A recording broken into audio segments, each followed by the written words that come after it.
Hello दोस्तों, आज से आपका क्लास 8 का एनसीईआरटी का क्लास स्टार्ट हो रहा है। ठीक है, क्वेश्चन के थ्रू इस हम लोग को हल करना है टोटल क्वेश्चन को। एडिटोरिया द्वारा तो ऑल आउट क्वेश्चन बुक लाया गया उसी के क्वेश्चन है। तो चलिए पहला क्वेश्चन स्टार्ट करते हैं। पहला क्वेश्चन देखिए क्या बोल रहा है। तो पहला क्वेश्चन दिया गया है कि भारतीय इतिहासकारों के द्वारा वर्णित इतिहास के संबंध में निम्नलिखित कथनों पर विचार कीजिए। तो विचार कीजिए, भारतीय इतिहास को आमतौर पर प्राचीन, मध्यकालीन और आधुनिक काल में बांटा गया है। ये तो आप सब जानते हैं, सही है।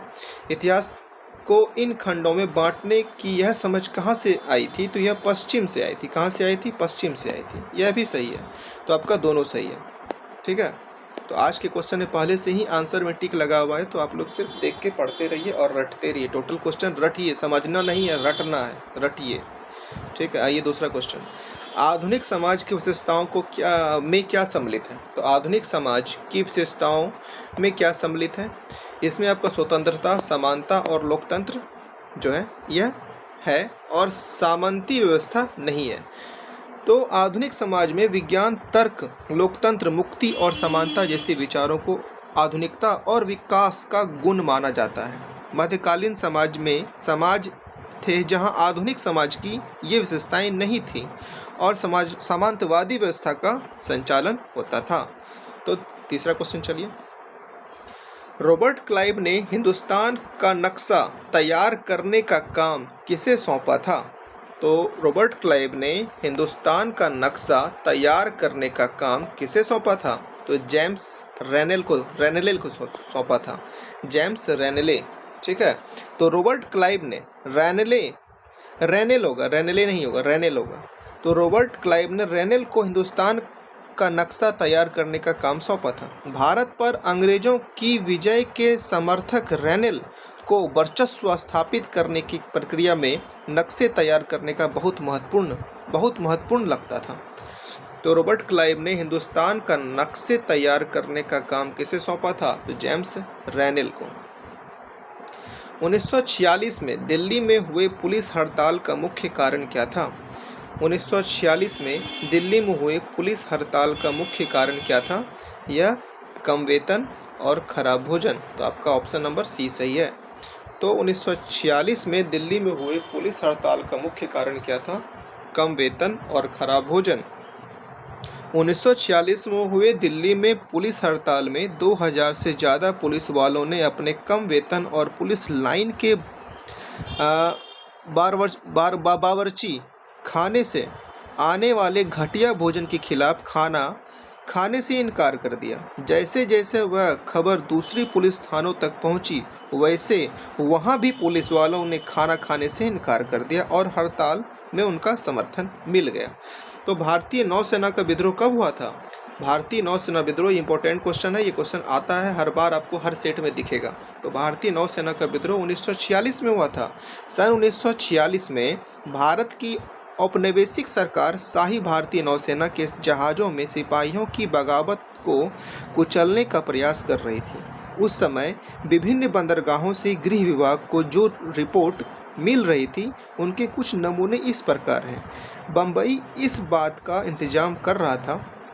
बम्बई से क्या था कि बम्बई इस बात का इंतजाम कर लिया गया है कि सेना जहाज़ों और दफ्तरों पर कब्जा कर लें।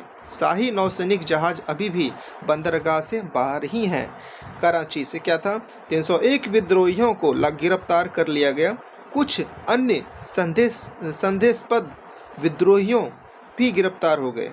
सारे दफ्तर सैनिक निगरानी में हैं। उसके बाद क्या था? विशाखापट्टनम से क्या था? स्थिति पूरी तरह से नियंत्रण में वहाँ पर था और कहीं हिंसा नहीं हुई। जहाज़ों और प्रतिष्ठानों पर सैनिक गार्ड तैनात कर दिए गए हैं। किसी परेशानी की उम्मीद नहीं है, सिवाय इसके कि संभव है कि कुछ सिपाहियों काम न आए। तो भारतीय नौसेना का विद्रोह कब हुआ था? तो 1946 में हुआ था। छठा नंबर क्वेश्चन है कि अंग्रेजों द्वारा लिखित इतिहास में निम्नलिखित बातों का जिक्र मिलता है। अंग्रेजों के द्वारा जो लिखित इतिहास है, उसमें क्या क्या बात का जिक्र मिलता है, उसको जानिए।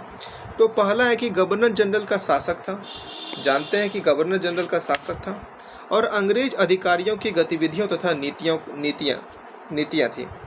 ठीक है, अंग्रेज अधिकारियों की गतिविधियां तथा नीतियां थी। तो 1 और 2 आपका सही है। अब भारतीय गतिविधियां, इसका जो था इसका डिस्कशन पढ़ लीजिए। ठीक है, इसका डिस्कशन क्या है कि भारत में ब्रिटिश इतिहासकारों ने जो इतिहास लिखे उनमें हर एक गवर्नर जनरल का शासन महत्वपूर्ण है। यह इतिहास प्रथम गवर्नर जनरल वारन हेस्टिंग्स के शासन से शुरू होते थे और आखिरी वाइसराय लॉर्ड माउंटबेटन के साथ खत्म होते थे। इतिहास की इन किताबों में सारी तारीखों का महत्व इन अधिकारियों, उनकी गतिविधियों, नीतियों, उपलब्धियों के आधार पर ही तय होता था। तो आपका ऑप्शन नंबर सी इसका सही हो जाएगा। 7वां नंबर क्वेश्चन क्या है?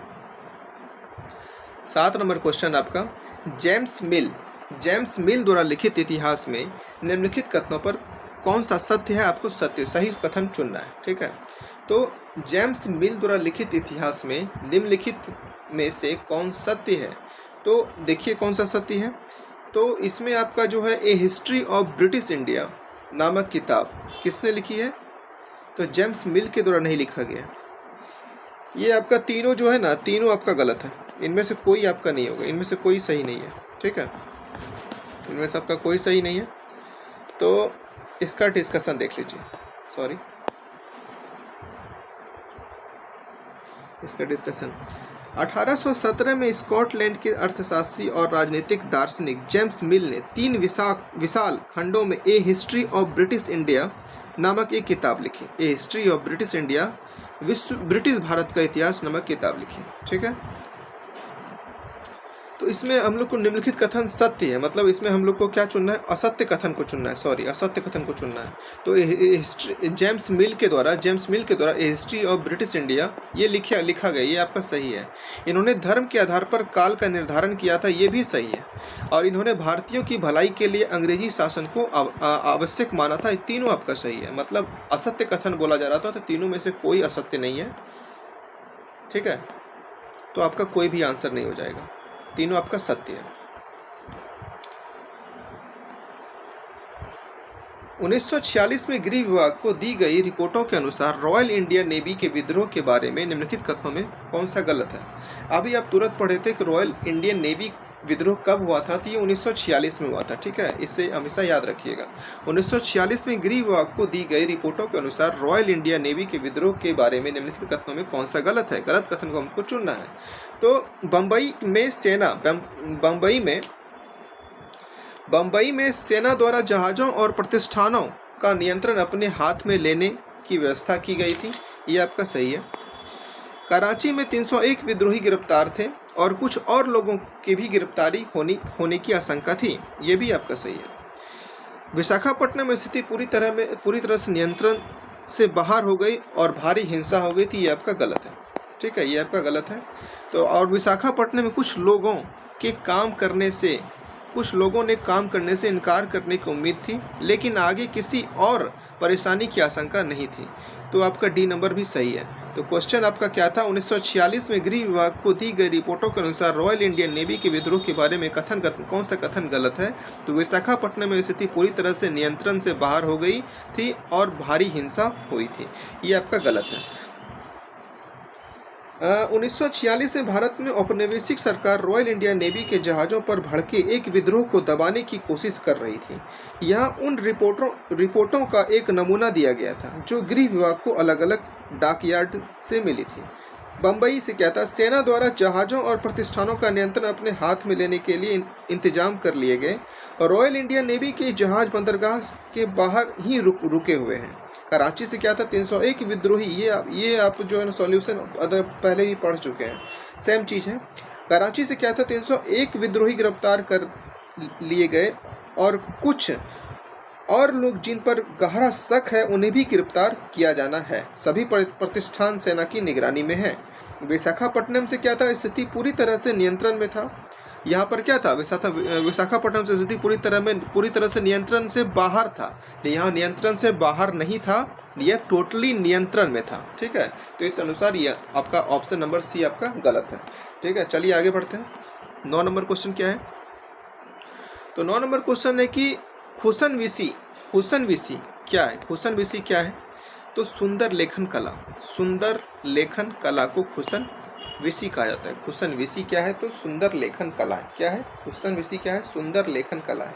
जिसका डिस्कशन पढ़ने लायक होगा उसका डिस्कशन पढ़ेंगे। अब इसमें 9th नंबर में क्या ही डिस्कशन, इसका डिस्कशन क्या होगा? सिंपल डायरेक्ट क्वेश्चन है, खुसन विसी क्या है, ऐसी क्वेश्चन आएगा आपका, सुंदर लेखन कला है, आंसर मार के आगे बढ़ना है। ठीक है, चलिए आगे।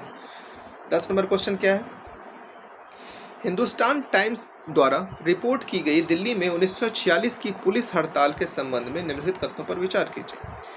हिंदुस्तान टाइम्स के द्वारा रिपोर्ट की गई दिल्ली में 1946 की पुलिस हड़ताल के संबंध में निम्नलिखित कथनों पर विचार करना है। तो इसमें आपको लोग को विचार करना है और क्या चुनना है? सही कथन को चुनना है। ठीक है, तो आइए सही कथन को चुनते हैं। 2000 से ज़्यादा पुलिसकर्मियों ने कम वेतन और खाने की खराब क्वालिटी के विरोध में खाना खाने से मना कर दिया।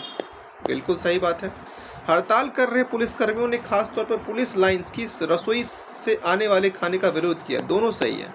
तीसरा क्या है? यह विरोध प्रदर्शन पूरी तरह से एक ही पुलिस थाने, नहीं ये आपका गलत है, एक ही पुलिस नहीं, सारे पुलिस थाने में हुई थी। तो हिंदुस्तान टाइम्स द्वारा रिपोर्ट की गई दिल्ली में 1946 में पुलिस हड़ताल के संबंध में कथनों पर विचार कीजिए। तो आपका 1 और 2 आपका सही है, बाकी तीसरा आपका गलत है। तो आपका ऑप्शन नंबर ए सही है। ठीक है, चलिए आगे बढ़िए। 11 नंबर क्वेश्चन है, कंपनी द्वारा बंगाल में दीवानी अधिकार प्राप्त होने से क्या प्रभाव हुए? कंपनी द्वारा बंगाल में दीवानी अधिकार प्राप्त होने के क्या प्रभाव हुए? तो क्या प्रभाव हुए? तो इसका आंसर हो जाएगा आपका, कंपनी द्वारा बड़ी मात्रा में राजस्व वसूला जाने लगा। ये आपका सही है। और क्या हो गया? और आपका कारीगरों द्वारा किया गया उत्पादन गिर गया एवं खेती चौपट होने लगी। तो ये आपका तीसरा सही, 1 और 3 आपका सही है। सत्य कथन को चुनना था, तो 1 और 3 सही है। दूसरा नंबर ऑप्शन क्या बोल रहा है? ब्रिटेन में सोने तथा चांदी के आयात के बदले बड़ी मात्रा में बंगाल से वस्तुओं का निर्यात यूरोप किया गया। ये आपका गलत है, यूरोप नहीं किया गया था। कंपनी द्वारा बंगाल में दीवानी अधिकार प्राप्त होने के क्या प्रभाव हुए? तो कंपनी द्वारा बड़ी मात्रा में राजस्व वसूला जाने लगा और कारीगरों द्वारा किया जाने वाला उत्पादन गिर गया और खेती चौपट होने लगी। तो 11 नंबर का 1 और 3 ऑप्शन सही है। कंपनी दीवान तो बन गई थी, लेकिन अभी भी खुद को एक व्यापारी ही मानती थी। कंपनी भारी भरकम लगान तो चाहती थी, लेकिन उसके आकलन और वसूली की कोई नियमित व्यवस्था करने में हिचकिचा रही थी। उसकी कोशिश यही थी कि वह ज़्यादा से ज़्यादा राजस्व हासिल करे और कम से कम कीमत पर बढ़िया सूती और रेशमी कपड़ा खरीदे। इसी कारण 5 साल के भीतर बंगाल में कंपनी द्वारा खरीदी जाने वाली चीज़ों का कुल मूल्य दोगुना हो चुका था। 1765 से पहले कंपनी ब्रिटेन से सोने और चांदी का आयात करती थी और इन चीज़ों के बदले सामान खरीदती थी। कहाँ से करती थी? ब्रिटेन से करती थी। यूरोप, यहाँ पर यूरोप दिया हुआ है, यहाँ पर क्या होगा? ब्रिटेन होगा। क्या होगा? ब्रिटेन से करती थी, याद रखिएगा, ब्रिटेन से करती थी। तो 1765 में पहली कंपनी ब्रिटेन से सोने और चांदी का आयात करती थी। इन चीज़ों के बदले सामान खरीदा जाता था। अब बंगाल में इकट्ठा होने वाले पैसे से ही निर्यात के लिए चीज़ें खरीदी जा सकती थी। जल्दी ही यह जाहिर हो गया कि बंगाल की अर्थव्यवस्था एक गहरे संकट में फंसती जा रही थी। कारीगर गांव छोड़कर भाग रहे थे, क्योंकि उन्हें बहुत कम कीमत पर अपनी पूंजी को बेचना पड़ता था। किसान अपना लगान नहीं चुका पाता था। तो 11 नंबर का ऑप्शन आपका 1 और 3 आपका सही है। आगे बढ़िए। बहादुर शाह जफर, जिसे बहादुर शाह द्वितीय कहा जाता था, तो बहादुर शाह जफर के बेटों को किस अंग्रेज अधिकारी ने गिरफ्तार किया था? तो कैप्टन हडसन ने किया था। किसने किया था? कैप्टन हडसन ने किया था। बहादुर शाह जफर के बेटों को किस अंग्रेज अधिकारी ने गिरफ्तार किया था? तो कैप्टन हडसन ने किया था। कैप्टन हडसन द्वारा दिल्ली में बहादुर शाह जफर के बेटे और उसकी गिरफ्तारी कर उसको मृत्युदंड दे दिया गया।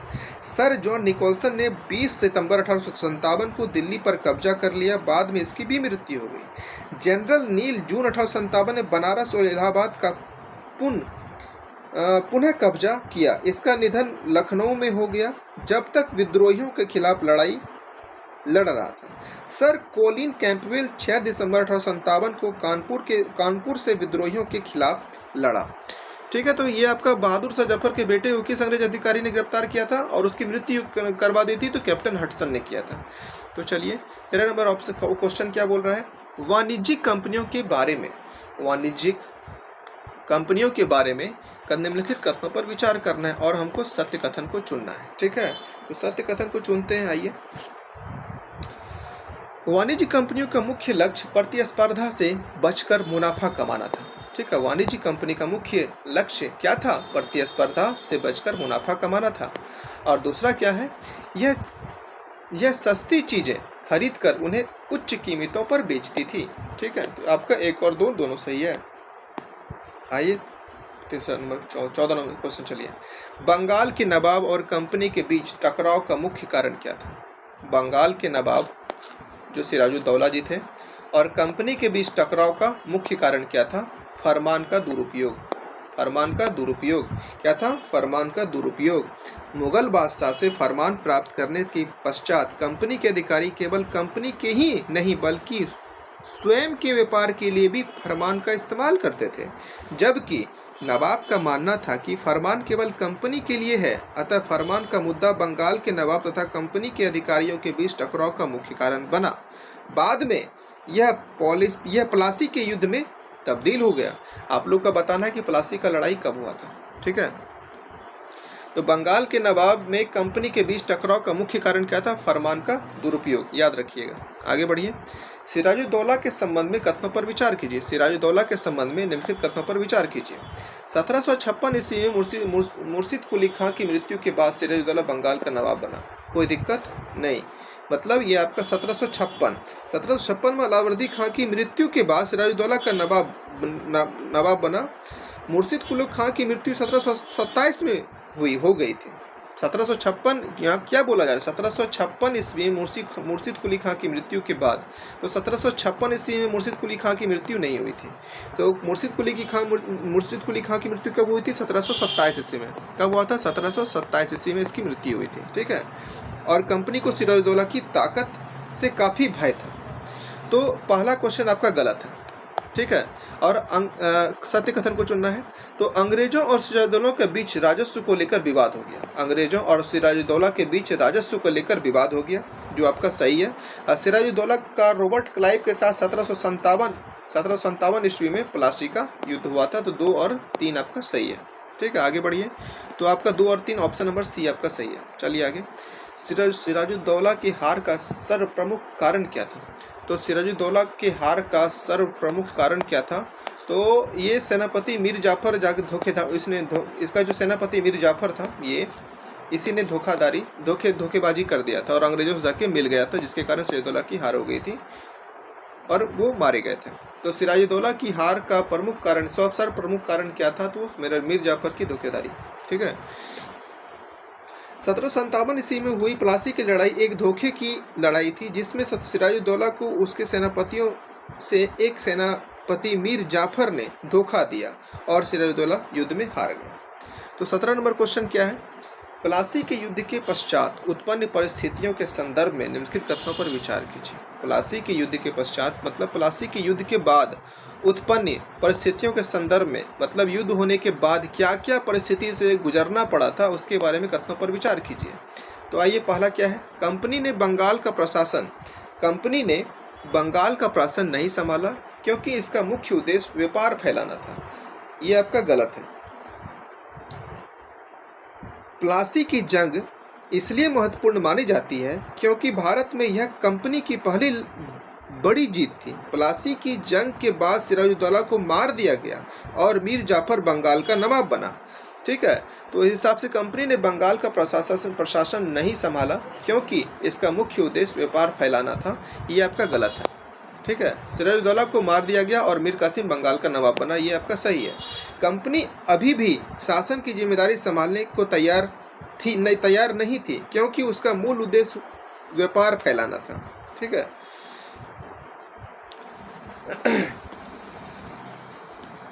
एक मिनट, इसका आंसर क्या बोला जा रहा है? तो असत्य कथन को चुनना है हम लोग को। ठीक है, असत्य कथन को चुनना है। ठीक, तो असत्य कथन कौन सा है? असत्य कथन क्या है? तो सिराजुद्दौला को मार दिया गया और मीर जाफर बंगाल का नवाब बना। ठीक है। 17 का 2 नंबर जो है ये औसत है।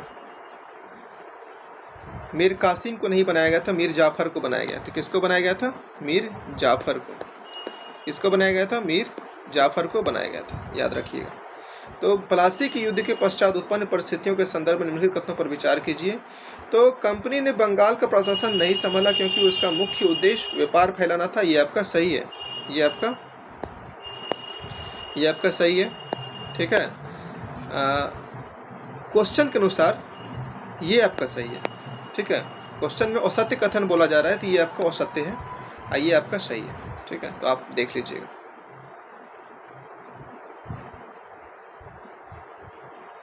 क्वेश्चन नंबर क्या हो जाएगा? तो आपका केवल 2 आपका सही है। ठीक है। 18 नंबर क्वेश्चन देखिए। वर्ष 1764 की बक्सर की लड़ाई के समय बंगाल का नवाब कौन था? तो जानते हैं, अभी तुरंत पढ़े हैं, कौन था? मीर जाफर, जिसने सिराजुद्दौला को धोखेबाजी मतलब ये एक प्रकार का धोखेबाज था। ठीक है। जाकर अंग्रेज में जाके मिल गया था। यह सिराजुद्दौला का सेनापति था। यह जाके अंग्रेजों में मिल गया, जिसके कारण सिराजुद्दौला की हार हो गई और युद्ध में ही वो मारा गया था। तो चलिए आगे बढ़ते हैं। 19 नंबर क्वेश्चन। बक्सर के युद्ध के संबंध में निम्नलिखित कथनों पर विचार कीजिए। बक्सर के युद्ध के संबंध में कथनों पर विचार करना है। आइए देखते हैं। बक्सर की लड़ाई केवल अंग्रेजों और मीर कासिम के बीच हुई थी। ये आपका गलत है। सत्य कथन को चुनना है, ये आपका गलत है। तो बक्सर की लड़ाई केवल अंग्रेज और मीर कासिम के बीच नहीं हुआ था। बक्सर की लड़ाई जो है, बक्सर का युद्ध जो, सबसे पहले समझिए कि बक्सर का युद्ध हुआ कब था। बक्सर का युद्ध 1700 कब हुआ था? 1764 में हुआ था। ठीक है। तो बक्सर के 1764 में मीर कासिम, अवध के नवाब शुजाउद्दौला एवं शाह आलम द्वितीय और अंग्रेज इधर अकेले थे। यह प्रथम युद्ध था जिसने अंग्रेजों की सैनिक श्रेष्ठता को साबित किया और 1765 ईस्वी में मुगल सम्राट ने कंपनी को बंगाल प्रांत का दीवान घोषित कर दिया। कंपनी केवल दीवानी अधिकार ही संभालती थी, परंतु फौजदारी अधिकार नवाब की जिम्मेदारी थी। तो क्वेश्चन क्या है? बक्सर की लड़ाई में केवल अंग्रेज और मीर कासिम थे? नहीं, अंग्रेज तो थे। इधर से कौन था? मीर कासिम, और कौन था? शुजाउद्दौला, और कौन था? शाह आलम द्वितीय। ठीक है। दूसरा देखिए, बक्सर के युद्ध के पश्चात मुगल सम्राट ने कंपनी को बंगाल की दीवानी और फौजदारी अधिकार दे दिए गए। ये भी आपका गलत है। फौजदारी अधिकार किसे दिया गया था? तो फौजदारी अधिकार नवाब की जिम्मेदारी थी। फौजदारी अधिकार किसकी थी? तो नवाब की जिम्मेदारी थी। ठीक है। तो ऑप्शन नंबर 1 और 2 दोनों गलत है। सहायक संधि के संदर्भ में कथनों पर विचार कीजिए। सहायक संधि के संदर्भ में कथनों पर विचार कीजिए और क्या चुनना है हम लोग को? सत्य कथन को चुनना है। तो सहायक संधि अपनाने वाली रियासतों को अपनी स्वतंत्र सेना रखने का अधिकार नहीं था। ठीक है। सहायक संधि अपनाने वाले रियासतों को अपनी स्वतंत्र सेना रखने का अधिकार नहीं था। सही है। सहायक संधि अपनाने वाले रियासतों को कंपनी द्वारा सुरक्षा दी जाती थी। बिल्कुल सही बात है। सुरक्षा की निर्धारित रकम नहीं चुकाने पर कंपनी उसके रियासत का इलाका अपने कब्जे में ले लेती थी। तीनों सही है। तो आपका क्या है? तीनों आपका सही है। तो आपका तीनों 20 का ऑप्शन नंबर डी हो जाएगा। तीनों सही है। चलिए आगे बढ़िए। हैदर अली की मृत्यु किस मुगल मैसूर युद्ध में हो गया था? तो देखिए, टोटल कितने मैसूर युद्ध हुए हैं? टोटल 3 मैसूर युद्ध हुए हैं। ठीक है। 46 से 48, 49 से 54 और 56 से 63। पहला कब हुआ था? 1746 से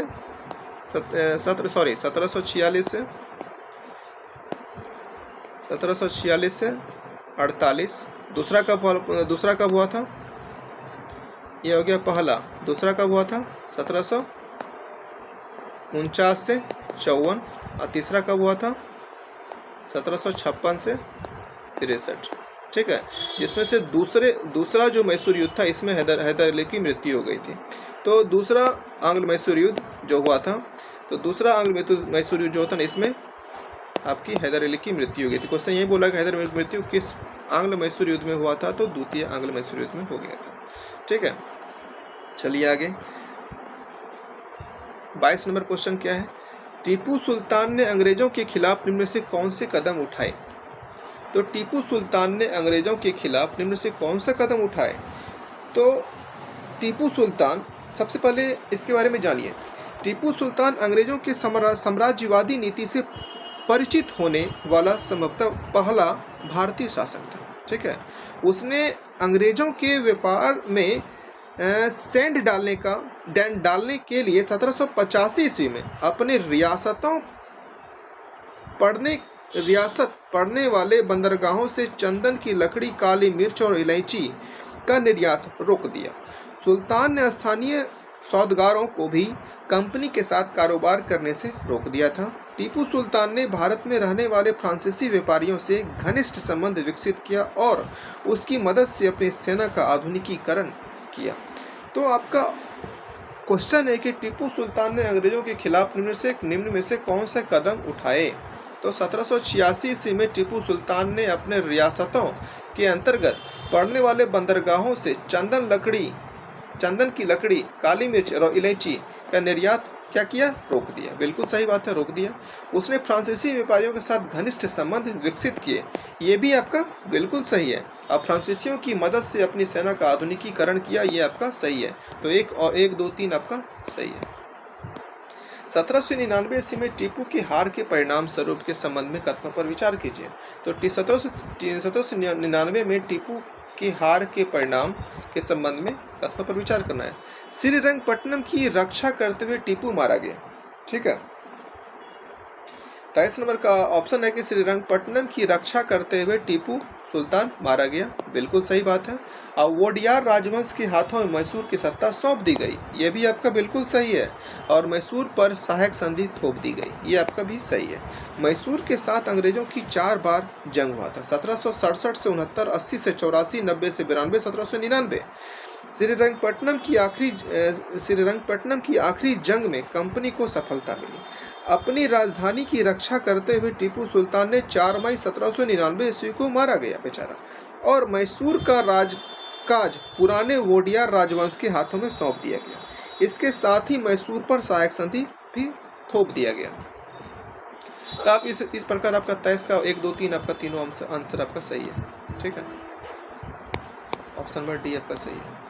सर्वोच्चता की नीति किसके द्वारा आरंभ की गई थी? तो सर्वोच्चता की नीति आपका लॉर्ड हेस्टिंग्स के द्वारा शुरू किया गया था। सर्वोच्चता की नीति किसके द्वारा शुरू किया गया था? लॉर्ड हेस्टिंग्स के द्वारा शुरू किया गया था। 19वीं सदी की शुरुआत में कंपनी क्षेत्र विस्तार की आक्रामक नीति पर चल रही थी। औद्योगिकी क्रांति के पश्चात बाजार की मांग के कारण इस नीति को अपनाया गया। लॉर्ड हेस्टिंग्स के नेतृत्व में सर्वोच्चता की नीति प्रारंभ की गई। कंपनी का दावा था कि इसकी सत्ता सर्वोच्च है, इसलिए वह भारतीय राज्यों से ऊपर है। अपने हितों की रक्षा के लिए वह भारतीय रियासतों का अधिग्रहण करने या उसके अधिग्रहण करने की धमकी देने का अधिकार अपने पास मानती थी। यह सोच बाद में भी अंग्रेजों की नीतियों में दिखाई देती रही है। ठीक है, तो 24 का ऑप्शन नंबर क्या हो जाएगा? डी आपका आंसर सही है। 25 नंबर क्वेश्चन क्या बोला जा रहा है? रानी चेन्नम्मा के संबंध में कथनों पर विचार कीजिए। रानी चेन्नम्मा के संबंध में हम लोग को कथन पर विचार करना है। रानी चेन्नम्मा का संबंध किससे है? तो रानी चेन्नम्मा का संबंध आपका ये आपका कर्नाटक से, सही है। ठीक है, और रानी चेन्नम्मा अंग्रेज के खिलाफ अहिंसक आंदोलन करने वाले पहली शासिका थी। नहीं, रानी चेन्नम्मा जो है यह अंग्रेजों के खिलाफ अहिंसक आंदोलन करने वाली पहली महिला शासिका नहीं थी। तीसरा क्या ऑप्शन क्या है? 1824 ईस्वी में उन्हें गिरफ्तार किया गया और 1829 ईस्वी में इसे जेल में ही उनकी मृत्यु हो गई। 1 और 3 आपका सही है। 1824 में उन्हें गिरफ्तार किया गया और 1829 में जेल में ही उनकी मृत्यु हो गई। तो आपका सत्य कथन को चुनना था, तो आपका 1 और 3 क्या है? 1 और 3 आपका सही है। 1 और 3 आपका सही है। आगे बढ़िए। कंपनी ने सिंध पर किस वर्ष कब्जा किया था? कंपनी ने सिंध पर कब्जा किया था 1843 ईस्वी में। कंपनी ने सिंध प्रांत पर कब कब्जा किया था? 1843 ईस्वी में कब्जा किया था। कब किया था? 1843 ईस्वी में कब्जा किया था। तो आइए हड़प नीति के द्वारा, डलहौजी के हड़प नीति के बारे में हम लोग जानते हैं। देखिए, चलिए आगे देखते हैं। सतारा पर कब कब्जा किया गया था? सबसे पहला जो हड़प नीति के द्वारा सबसे पहला जो रियासत था वो सतारा था, जिस पर कब्जा किया गया था। ठीक है, तो सतारा पर 1848 में कब्जा किया गया था। ठीक है, जैतपुर और संभलपुर ये 2 ठो आता है। ठीक है, संभलपुर पर कब किया गया था? तो संभलपुर पर किया गया था 1850 ईस्वी में। संबलपुर बघाट को 1850 में किया गया था। संबलपुर को 1850 में, शायद ये आपका गलत लग रहा है। उदयपुर को किया गया था 1852 ईस्वी में, और नागपुर को 1853 में, और झांसी को 1854 में। झांसी को कब किया गया था? 1854 में। जैतपुर और संभलपुर को कब किया गया था? तो जैतपुर और संभलपुर ये दोनों को किया गया था 1849 में किया गया था। ठीक है, एक बार देख लीजिएगा आप लोग। चलिए आगे बढ़ते हैं। यह 1849-85 होगा। बघाट को 1850 में किया गया था। बघाट को कब किया गया था? 1850 में किया गया था। ठीक है, डोसेंट का क्वेश्चन है, देख लीजिएगा एक बार आप लोग। हमको जहाँ तक है हमको याद है, ये कन्फर्म है कि बघाट 1850 है, और जैतपुर संबलपुर 1849 है, झांसी 1854 है, नागपुर 1853 है, उदयपुर 1852 है। ये सब आपका सही है। इस अनुसार 27 का ऑप्शन आपका डी नंबर आपका सही है। 28 नंबर क्वेश्चन देखिए। अवध के अधिकरण के संबंध में कथनों पर विचार कीजिए। आइए विचार करते हैं। अंग्रेजों ने अवध की जनता को कुशासन से आजाद कराने का तर्क देकर अवध पर अधिग्रहण कर लिया। अंग्रेज का तो यही काम था, झूठ बोलना। तो अंग्रेजों ने अवध की जनता को कुशासन से आजाद कराने का तर्क देकर अवध पर कब्जा कर लिया। अवध पर 1801 ईस्वी में सहायक संधि थोप दी गई थी। अवध पर 1801 ईस्वी में सहायक संधि थोप दी गई थी। ठीक है। तीसरा क्या है? जनता अवध के नवाब से परेशान थी, अतः उन्होंने अधिग्रहण का विरोध बड़े स्तर पर नहीं किया। गलत है, ये आपका गलत है। सत्य कथन को चुनना था, तो आपका ऑप्शन नंबर 1 और 2 आपका सही है। सी नंबर आपका आंसर सही है। ठीक है। अपने विलय नीति के तहत अंग्रेजों ने 1856 ईस्वी में अवध के अधिग्रहण करने का निर्णय लिया। अवध का बहुत बड़ा क्षेत्र उपजाऊ था और यह ब्रिटिश औद्योगिकी कंपनियों के लिए कच्चे माल का बड़ा स्रोत साबित हो सकता था। अंग्रेजों ने तर्क दिया था कि अवध की जनता को कुशासन से आज़ाद करने के लिए वे कर्तव्य से बंधे हुए हैं, इसलिए वे अवध पर कब्जा करने को मजबूर हैं। वास्तव में 1801 ईस्वी में अवध पर सहायक संधि ला चुके थे और अवध के आंतरिक मुद्दों पर उनकी पकड़ थी। अवध की जनता अपने प्रिय नवाब को गद्दी से हटाए जाने के कारण नाराज थी और उनमें गुस्सा भड़क फिर 1857 के विद्रोह में बड़ी जनसंख्या अवध से शामिल हुई। तो ऑप्शन नंबर तीसरा आपका गलत है और 1 और 2 आपका सही है। 28 का ऑप्शन नंबर सी आपका सही है। आगे बढ़िए। गवर्नर जनरल वारन हेस्टिंग्स द्वारा लागू किए गए न्याय व्यवस्था की निम्नलिखित विशेषताएं थी। ठीक है। तो गवर्नर जनरल वारन हेस्टिंग्स 1774-1785। तो गवर्नर जनरल इसका शासन का 1774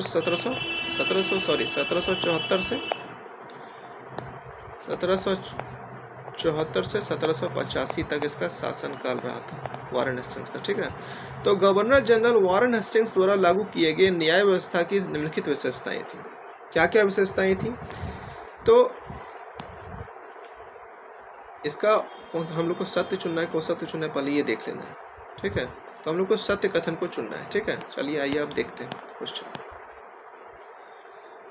हर जिले में 2 अदालत बनाई गई, फौजदारी अदालत और दीवानी अदालत। ठीक है। फिर दूसरा ऑप्शन क्या बोला? दीवानी अदालतों की मुखिया यूरोपीय जिला कलेक्टर होते थे, जिसमें यूरोपीय पद्धति पर दीवानी कार्य करते थे। ये आपका गलत है, ये दूसरा नंबर आपका गलत है। फौजदारी अदालतें अभी भी काजी और मुफ्ती के अंतर्गत थी, लेकिन वह भी कलेक्टर की निगरानी में काम करते थे। 1 और 3 आपका सही है, दूसरा ऑप्शन गलत है। न्यायिक सुधार में पहला कदम वारन हेस्टिंग्स ने बढ़ाया था। ठीक है। 1772 में एक नई व्यवस्था स्थापित की गई थी। इस व्यवस्था में प्रावधान किया गया था कि हर जिले में 2 अदालत होंगी। कौन कौन? एक फौजदारी अदालत और एक दीवानी अदालत। दीवानी अदालतों के मुखिया यूरोपीय कलेक्टर होते थे। दीवानी अदालत के जो मुखिया होते थे, दीवानी अदालतों के मुखिया यूरोपीय जिला कलेक्टर होते थे। ठीक है। तो दीवानी अदालतों के मुखिया यूरोपीय कलेक्टर होते थे। यह दीवानी अदालतें भारतीय कानूनों के अनुसार चलती थी। मौलवी और हिंदू पंडित उनके लिए भारतीय कानूनों की व्याख्या करते थे। फौजदारी अदालतें अभी भी काजी और मुफ्ती के अंतर्गत ही होते थे, लेकिन वे भी कलेक्टर की निगरानी में काम करते थे। ठीक है। तो इस हिसाब से आपको 29 का 1 और 3 आपका सही है।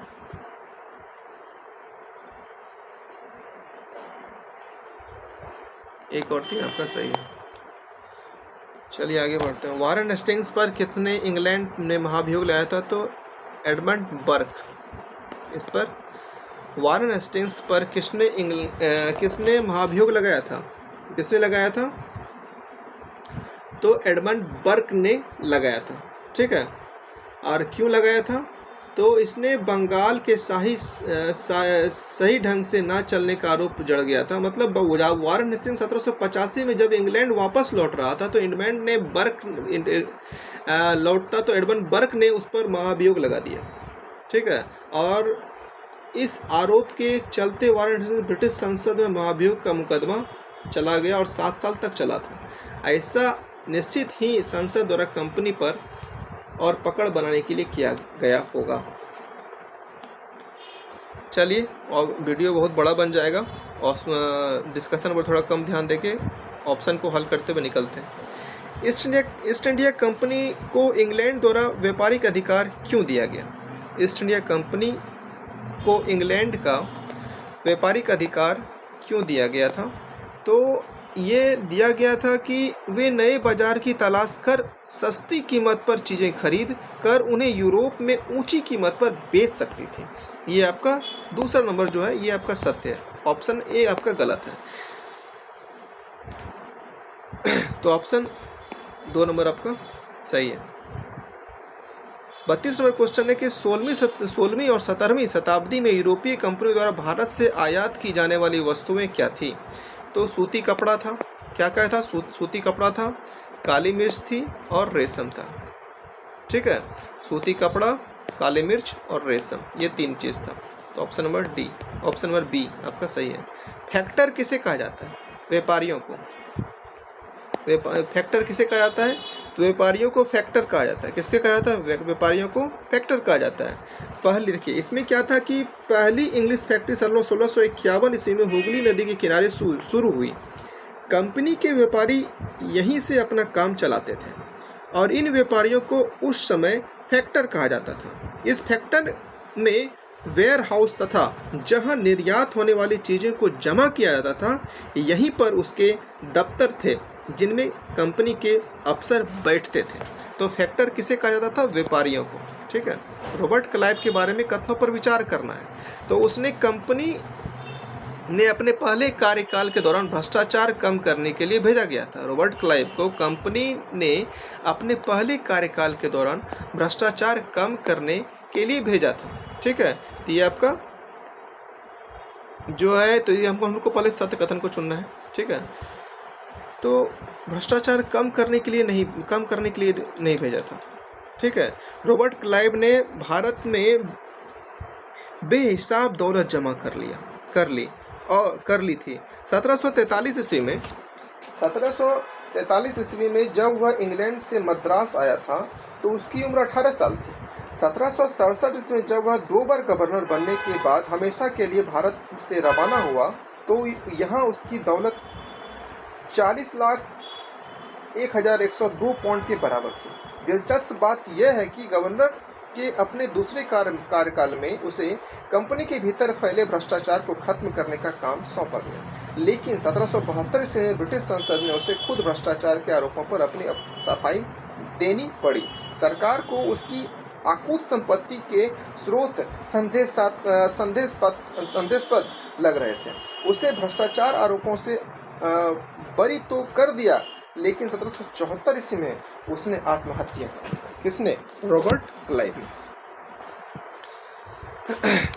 तो इस हिसाब से जो बोला जा रहा है काल का भ्रष्टाचार कम नहीं, भ्रष्टाचार सबसे ज़्यादा यही किया था। तो ये आपका जो है ये आपका गलत है। ठीक है, उस पर भ्रष्टाचार का आरोप लगाया गया, तो भ्रष्टाचार आरोप लगाया गया था जिस कारण इसने अपने आत्महत्या कर ली थी। तो ये आपका दूसरा सही है।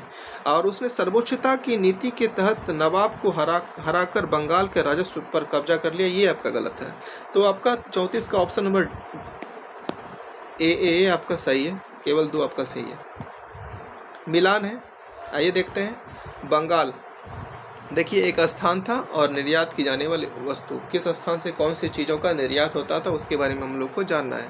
तो बंगाल से किस चीज़ का निर्यात होता था? बंगाल से पटसन, असम से चाय, पंजाब से कपास और मद्रास से आपका चावल, मद्रास से चावल। ये नहीं कि बंगाल देख के चावल मार दीजिएगा, नहीं, पूरा पढ़िएगा आराम से। तो बंगाल पटसन, असम चाय, पंजाब कपास और मद्रास चावल, मद्रास चावल, मद्रास का चावल। इस हिसाब से आपका आंसर आपका ए हो जाएगा। फिर से पढ़िए, बंगाल से क्या था, बंगाल से पटसन, असम से चाय, पंजाब से कपास और मद्रास से चावल। चलिए आगे बढ़िए। अंग्रेजों द्वारा अस्थायी बंदोबस्त प्रणाली लाने के क्या कारण थे? तो अंग्रेजों द्वारा अस्थायी बंदोबस्त लाने के क्या कारण, क्या अस्थायी बंदोबस्त प्रणाली लाने के क्या कारण थे? तो कारण क्या था, खेती में सुधार लाने हेतु अस्थायी मत अंग्रेजों खेती में सुधार लाने के लिए लाया गया था, सही है। अपने आय के बारे में आश्वस्त होने के लिए, ये भी सही है। प्रशासनिक जटिलताओं से बचने के लिए, ये आपका तीनों सही है। क्या क्या है, खेती में सुधार लाने हेतु, अपने आय के बारे में आश्वस्त होने के लिए और प्रशासनिक जटिलताओं से बचने के लिए, ये आपका तीनों सही है। ठीक है, चलिए आगे बढ़िए। फ्रांस ने अपने उपनिवेशों से दास प्रथा कब समाप्त किया था? फ्रांस ने अपने उपनिवेशों से दास प्रथा को समाप्त कब किया था? 1792 ईस्वी में। फ्रांस ने अपने उपनिवेशों में दास प्रथा कब समाप्त किया था? तो कब समाप्त किया था? 1792 ईस्वी में। 18वीं शताब्दी में फ्रांसीसी बागान मालिकों ने कैरिबियाई द्वीप समूह में स्थित फ्रांसीसी उपनिवेश सेंट डोमिंगियो में नील और चीनी का उत्पादन शुरू किया। इन बागानों में काम करने वाले अफ्रीकी गुलाम 1791 से बगावत पर उतर गए। उन्होंने बागान जला दिया और अपनी धनी मालिकों को मार डाला। 1792 ईस्वी में फ्रांस ने अपने उपनिवेशों में दास प्रथा समाप्त कर दी और इन घटनाओं की वजह से कैरिबियाई द्वीपों में नील की खेती ठप हो गई। तो क्वेश्चन सिंपल है कि फ्रांस ने अपने उपनिवेशों में दास प्रथा कब समाप्त किया था? 1792 ईस्वी में, याद रखिएगा। आइए, नील खेती के बारे में क्वेश्चन है कि नील की खेती कहाँ की जाती थी? तो नील की खेती कहाँ की जाती थी? तो नील की खेती जो की जाती थी ये तो भारत में किया ही जाता था, अंग्रेज के द्वारा किया गया था। तिनकठिया पद्धति जो लाया गया था, जिस कारण गांधी जी ने आंदोलन किया था। और दूसरा क्या था, कैरेबियाई द्वीप में भी, यहाँ भी अभी तुरंत पढ़े हैं, इसमें भी किया जाता था। ब्राज़ील में तो किया ही जाता था, स्पेन में भी किया जाता था और उत्तरी अमेरिका में भी किया जाता था। इस हिसाब से आपका आंसर हो जाएगा टोटल 1 2 3 4 5 आपका आंसर हो जाएगा। नील की खेती कहाँ की जाती थी? भारत, ब्राज़ील, कैरेबियाई द्वीप, स्पेन और उत्तरी अमेरिका। चलिए आगे बढ़िए। जिस समय बंगाल में अस्थायी बंदोबस्त लागू किया गया था उस समय बंगाल का गवर्नर जनरल कौन था? तो सबसे पहले देखिए कि अस्थायी बंदोबस्त आया कब था। अस्थायी बंदोबस्त कब लाया गया था? 1793 में आया था। और उस समय कौन था? 1793 में कौन था? तो 1793 में गवर्नर जनरल आपका लॉर्ड कॉर्नवालिस था। और लॉर्ड कॉर्नवालिस का शासनकाल कब से कब तक था? 1786 से 1793। और लास्ट में 1805 में जब दूसरा शासन काल स्टार्ट हुआ तो उसमें डायरेक्ट इसकी मृत्यु ही हो गई थी। तो जिस समय बंगाल में अस्थायी बंदोबस्त लागू किया गया था उस समय बंगाल का गवर्नर जनरल कौन था? लॉर्ड कॉर्नवालिस था। चलिए आगे। 40 नंबर क्वेश्चन है कि अस्थायी बंदोबस्त के संबंध में निम्नलिखित कथनों पर विचार कीजिए। तो आइए विचार करते हैं। तो अस्थायी बंदोबस्त का लाभ प्रारंभ में कंपनी को मिला, मगर बाद में उन्होंने जमींदारों की अपेक्षा कम लाभ प्राप्त किया। ये आपका ऑप्शन इसमें चुनना क्या? औसत्य कथन को चुनना है। ठीक है, ये आपका औसत्य कथन को चुनना है। तो औसत्य कथन को चुनना है। तो क्वेश्चन है कि अस्थायी बंदोबस्त के संबंध में कथनों पर विचार कीजिए। अस्थायी बंदोबस्त का लाभ प्रारंभ में कंपनी को मिला। प्रारंभ में किसको मिला? कंपनी को मिला, मगर बाद में उन्हें जमींदारों की अपेक्षा कम लाभ प्राप्त हुआ। ये आपका क्या है? सही है। ठीक है। अस्थायी बंदोबस्त की रकम ज़्यादा होने के कारण कई जमींदारों की जमींदारी राजस्व चुकाने से विफल होने के कारण छीन ली गई। बिल्कुल सही है। जो सरकार के द्वारा जमींदार जो राजस्व तय किया जाता वो अगर खेतिहर के द्वारा नहीं दिया जाता था तो वो जमीन छीन लिया जाता था अंग्रेजों के द्वारा। तीसरा क्या है? किसानों की ये व्यवस्था दमनकारी सिद्ध हुई, क्योंकि लगान की रकम बहुत ज़्यादा थी और जमीन पर उसका अधिकार सुरक्षित नहीं था। तो आपका इस हिसाब से तीनों सत्य है। यहाँ असत्य कथन बोला जा रहा था तो ये आपका कोई भी नहीं हो जाएगा, सभी सत्य है। ठीक है। महलबाड़ी व्यवस्था लागू करने के समय बंगाल का गवर्नर जनरल कौन था? ठीक है। तो महलबाड़ी व्यवस्था लागू कब किया गया था, ये पहले जानिए। महलबाड़ी व्यवस्था कब लागू किया गया था? तो महलबाड़ी व्यवस्था आपका 1822 ईस्वी में किया गया था, और 1822 के समय कौन था? तो लॉर्ड हेस्टिंग्स थे। ठीक है। तो महलबाड़ी व्यवस्था लागू करते, इस भी याद रखिएगा, तो वायसराय और गवर्नर जनरल अपने आप आंसर मार दीजिएगा। तो इसलिए सबसे पहले मॉडर्न हिस्ट्री में सबसे बड़ा चीज़ है कि आप गवर्नर जनरल और वायसराय का इस भी याद कर लीजिए, इससे आधा आधी मॉडर्न हिस्ट्री आपके हाथ में आ जाएगा। तो महलबाड़ी व्यवस्था लागू करने के समय बंगाल का गवर्नर जनरल कौन था? तो इस हिसाब से 1822 आप याद रखिए, 1822, और लॉर्ड हेस्टिंग्स का शासनकाल कब से कब तक है याद रखिएगा, इस हिसाब से आप मार दीजिएगा। लॉर्ड हेस्टिंग्स आपका सही है। तो महलबाड़ी व्यवस्था हॉल्ट मैकेंजी नामक एक अंग्रेजी अधिकार ने 1822 में लागू किया था। यह व्यवस्था बंगाल प्रेसिडेंसी के उत्तर पश्चिम प्रांतों में पहली बार लागू की गई थी, और इस समय बंगाल का गवर्नर जनरल लॉर्ड हेस्टिंग्स था। चलिए आगे बढ़िए। महलबाड़ी व्यवस्था के संबंध में कथनों पर विचार करना है, और हम लोग को सबसे पहले सत्य कथन को चुनना है। ठीक है। तो अलेक्जेंडर रीड इसे पहली बार लागू किया था। महलबाड़ी व्यवस्था को हॉल्ट मैकेंजी ने लागू किया था, नॉट अलेक्जेंडर रीड ने। अलेक्जेंडर रीड ये आपका हो जाएगा रैयतबाड़ी व्यवस्था। ठीक है। रैयतबाड़ी व्यवस्था था जो 1792 में आया था। महलबाड़ी व्यवस्था 1822 ईस्वी में आया था। रैयतबाड़ी व्यवस्था सर्वाधिक भूमि पर फैला हुआ था। ठीक है। तो महलबाड़ी व्यवस्था के संबंध में कथनों पर विचार कीजिए। तो अलेक्जेंडर रीड इसे पहली बार लागू किया था? नहीं, अलेक्जेंडर रीड नहीं था, हॉल्ट मैकेंजी था। कौन था? मैकेंजी था। ठीक है, याद रखिएगा।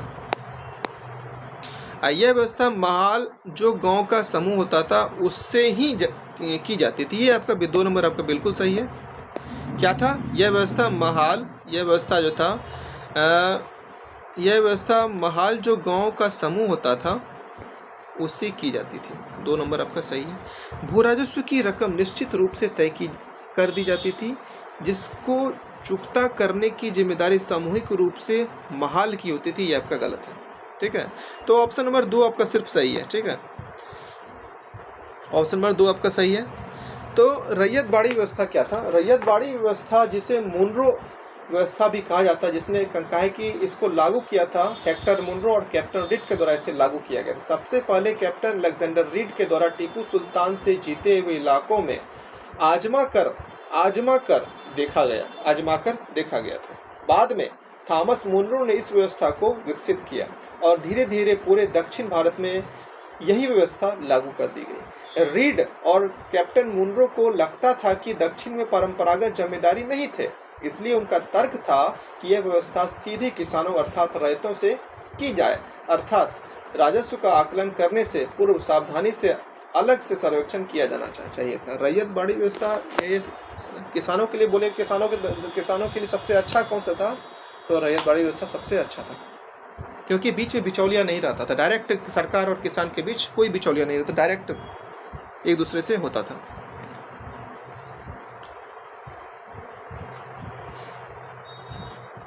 क्वेश्चन नंबर आपका 43 होगा।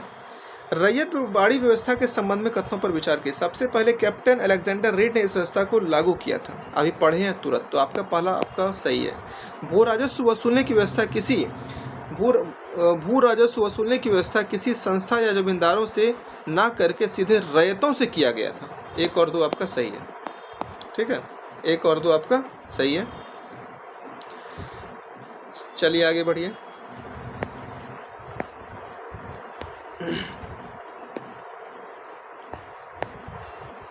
एक और 2 आपका सही है। बंगाल में नील विद्रोह किस वर्ष हुआ था?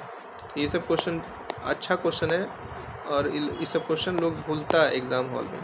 बंगाल में नील विद्रोह किस वर्ष हुआ था? 1859 में हुआ था। बंगाल में नील विद्रोह किस वर्ष हुआ था? 1859 में हुआ था। बंगाल में नील विद्रोह कब हुआ था? 1859 में हुआ था। मार्च 1859 में बंगाल में हजारों रैयतों ने नील की खेती से इनकार कर दिया और बगान मालिकों के खिलाफ विद्रोह छेड़ दिया। रैयतों ने बगान मालिकों को लगान चुकाने से भी इनकार कर दिया। वे तलवार भले और तीर कमान लेकर नील की फैक्ट्री पर हमला कर दिया। ठीक है, चलिए। खोंड जनजाति मुख्यतः भारत के किस राज्य से संबंधित है? खोंड जनजाति आपका छत्तीसगढ़ से संबंधित है। खोंड जनजाति किससे संबंधित है? तो छत्तीसगढ़ से संबंधित है। बेवड़ मतलब एक प्रकार का घुमंतू खेती है। नोमिडिक जिसको बोलते हैं। बेबड़ किस क्षेत्र के लिए इस्तेमाल होने वाला शब्द है? तो बेबड़ किस क्षेत्र से में इस्तेमाल होने वाला शब्द है? तो बेबड़ आपका मध्य प्रदेश का शब्द है। बेबड़ किस क्षेत्र के लिए इस्तेमाल होने वाला शब्द है? तो मध्य प्रदेश। जनजाति और उससे संबंधित क्षेत्र के बारे में हम लोग को समझना है। सहरिया जनजाति, सहरिया जनजाति ऑप्शन क्वेश्चन नंबर 47 का आंसर देखिए क्या हो जाएगा। तो सहरिया जनजाति क्या हो जाएगा? सहरिया जनजाति पश्चिम भारत में पाया जाता है। सहरिया जनजाति कहाँ पाया जाता है? पश्चिम भारत में, ठीक है। रियांग जनजाति कहाँ पाया जाता है? तो उत्तर पूर्व भारत में, उत्तर पूर्व भारत में रियांग जनजाति पाया जाता है, ठीक है। बैगा जनजाति कहाँ पाया जाता है? बैगा जनजाति आपका मध्य भारत में पाया जाता है, मध्य भारत में पाया जाता है। और उरांव जनजाति कहाँ पाया जाता है? तो पूर्वी भारत में पाया जाता है, पूर्वी भारत में पाया जाता है। तो सहरिया जनजाति आपका कहाँ पाया जाता है? तो पश्चिम भारत में। सहरिया जनजाति कहाँ पाया जाता है? पश्चिम भारत में। सहरिया जनजाति कहाँ पाया जाता है? पश्चिम भारत में। रियांग जनजाति उत्तर पूर्वी भारत में, रियांग जनजाति उत्तर पूर्वी भारत में। बैगा जनजाति मध्य भारत में। बैगा जनजाति कहाँ पाया जाता है? तो मध्य भारत में। बैगा जनजाति कहाँ पाया जाता है? मध्य भारत में। मेरे साथ बोलिए। उरांव जनजाति पूर्वी भारत में, उरांव जनजाति पूर्वी भारत में। 48 नंबर क्वेश्चन चलिए। अंग्रेज झूम खेती के विरोध में, अंग्रेज झूम खेती के विरुद्ध थे, क्यों विरुद्ध थे? आइए। झूम खेती के कारण कर वसूलना मुश्किल होता था। झूम खेती के कारण क्या कर वसूलना मुश्किल होता था? तो सही है। झूम खेती के कारण कर वसूलना मुश्किल होता था, सही है। अस्थायी रूप से बसने वाले किसानों को नियंत्रित करना आसान होता था। अस्थायी रूप से बसने वाले किसानों को नियंत्रित करना आसान होता था, ठीक है। तो 1 और 2 आपका सही है। सत्य कथन को चुनना था, क्या था? सत्य कथन को चुना था, तो ऑप्शन सी नंबर आपका सही है। अंग्रेज झूम खेती के विरुद्ध थे क्योंकि झूम खेती के कारण कर वसूलना मुश्किल होता था और अस्थायी रूप से बसने वाले किसानों को नियंत्रित करना आसान होता था। 1 और 2 आपका सही है। 48 नंबर क्वेश्चन के बाद 49 नंबर चलिए। मुंडा विद्रोह के क्या कारण थे? मुंडा विद्रोह के क्या कारण थे? तो सबसे पहले मुंडा विद्रोह के क्या कारण थे ये जानिए, ठीक है।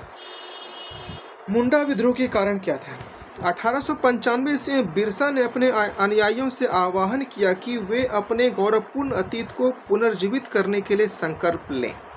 वह अतीत के एक ऐसे स्वर्ण युग की चर्चा करते थे जब मुंडा लोग अच्छा जीवन जीते थे, तटबंध बनाते थे, कुदरती झरनों को नियंत्रित करते थे, पेड़ और बाग लगाते थे, पेट पालने के लिए खेती करते थे, यही सब था, ठीक है। तो मुंडा विद्रोह के क्या कारण थे? तो दीकुओं और महाजनों के अत्याचार, ये आपका सही है। सत्य कथन को चुनना है। तो दीकुओं और महाजनों का अत्याचार था से संबंधित था और ईसाई मसीहियों को बढ़ता धार्मिक हस्तक्षेप, ये आपका 1 और 3 आपका सही है, ठीक है। और मुंडा विद्रोह हुआ कब था? 1895, ठीक है। मुंडा विद्रोह कब हुआ था? 1895 में।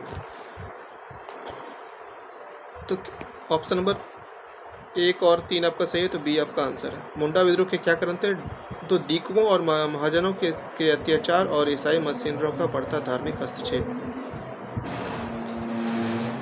बहुत सारा क्वेश्चन है, इसलिए अब थोड़ा सा स्पीड में किया जाए, जिस कारण आप लोग को भी रिजल्ट में ज़्यादा टाइम नहीं लगे।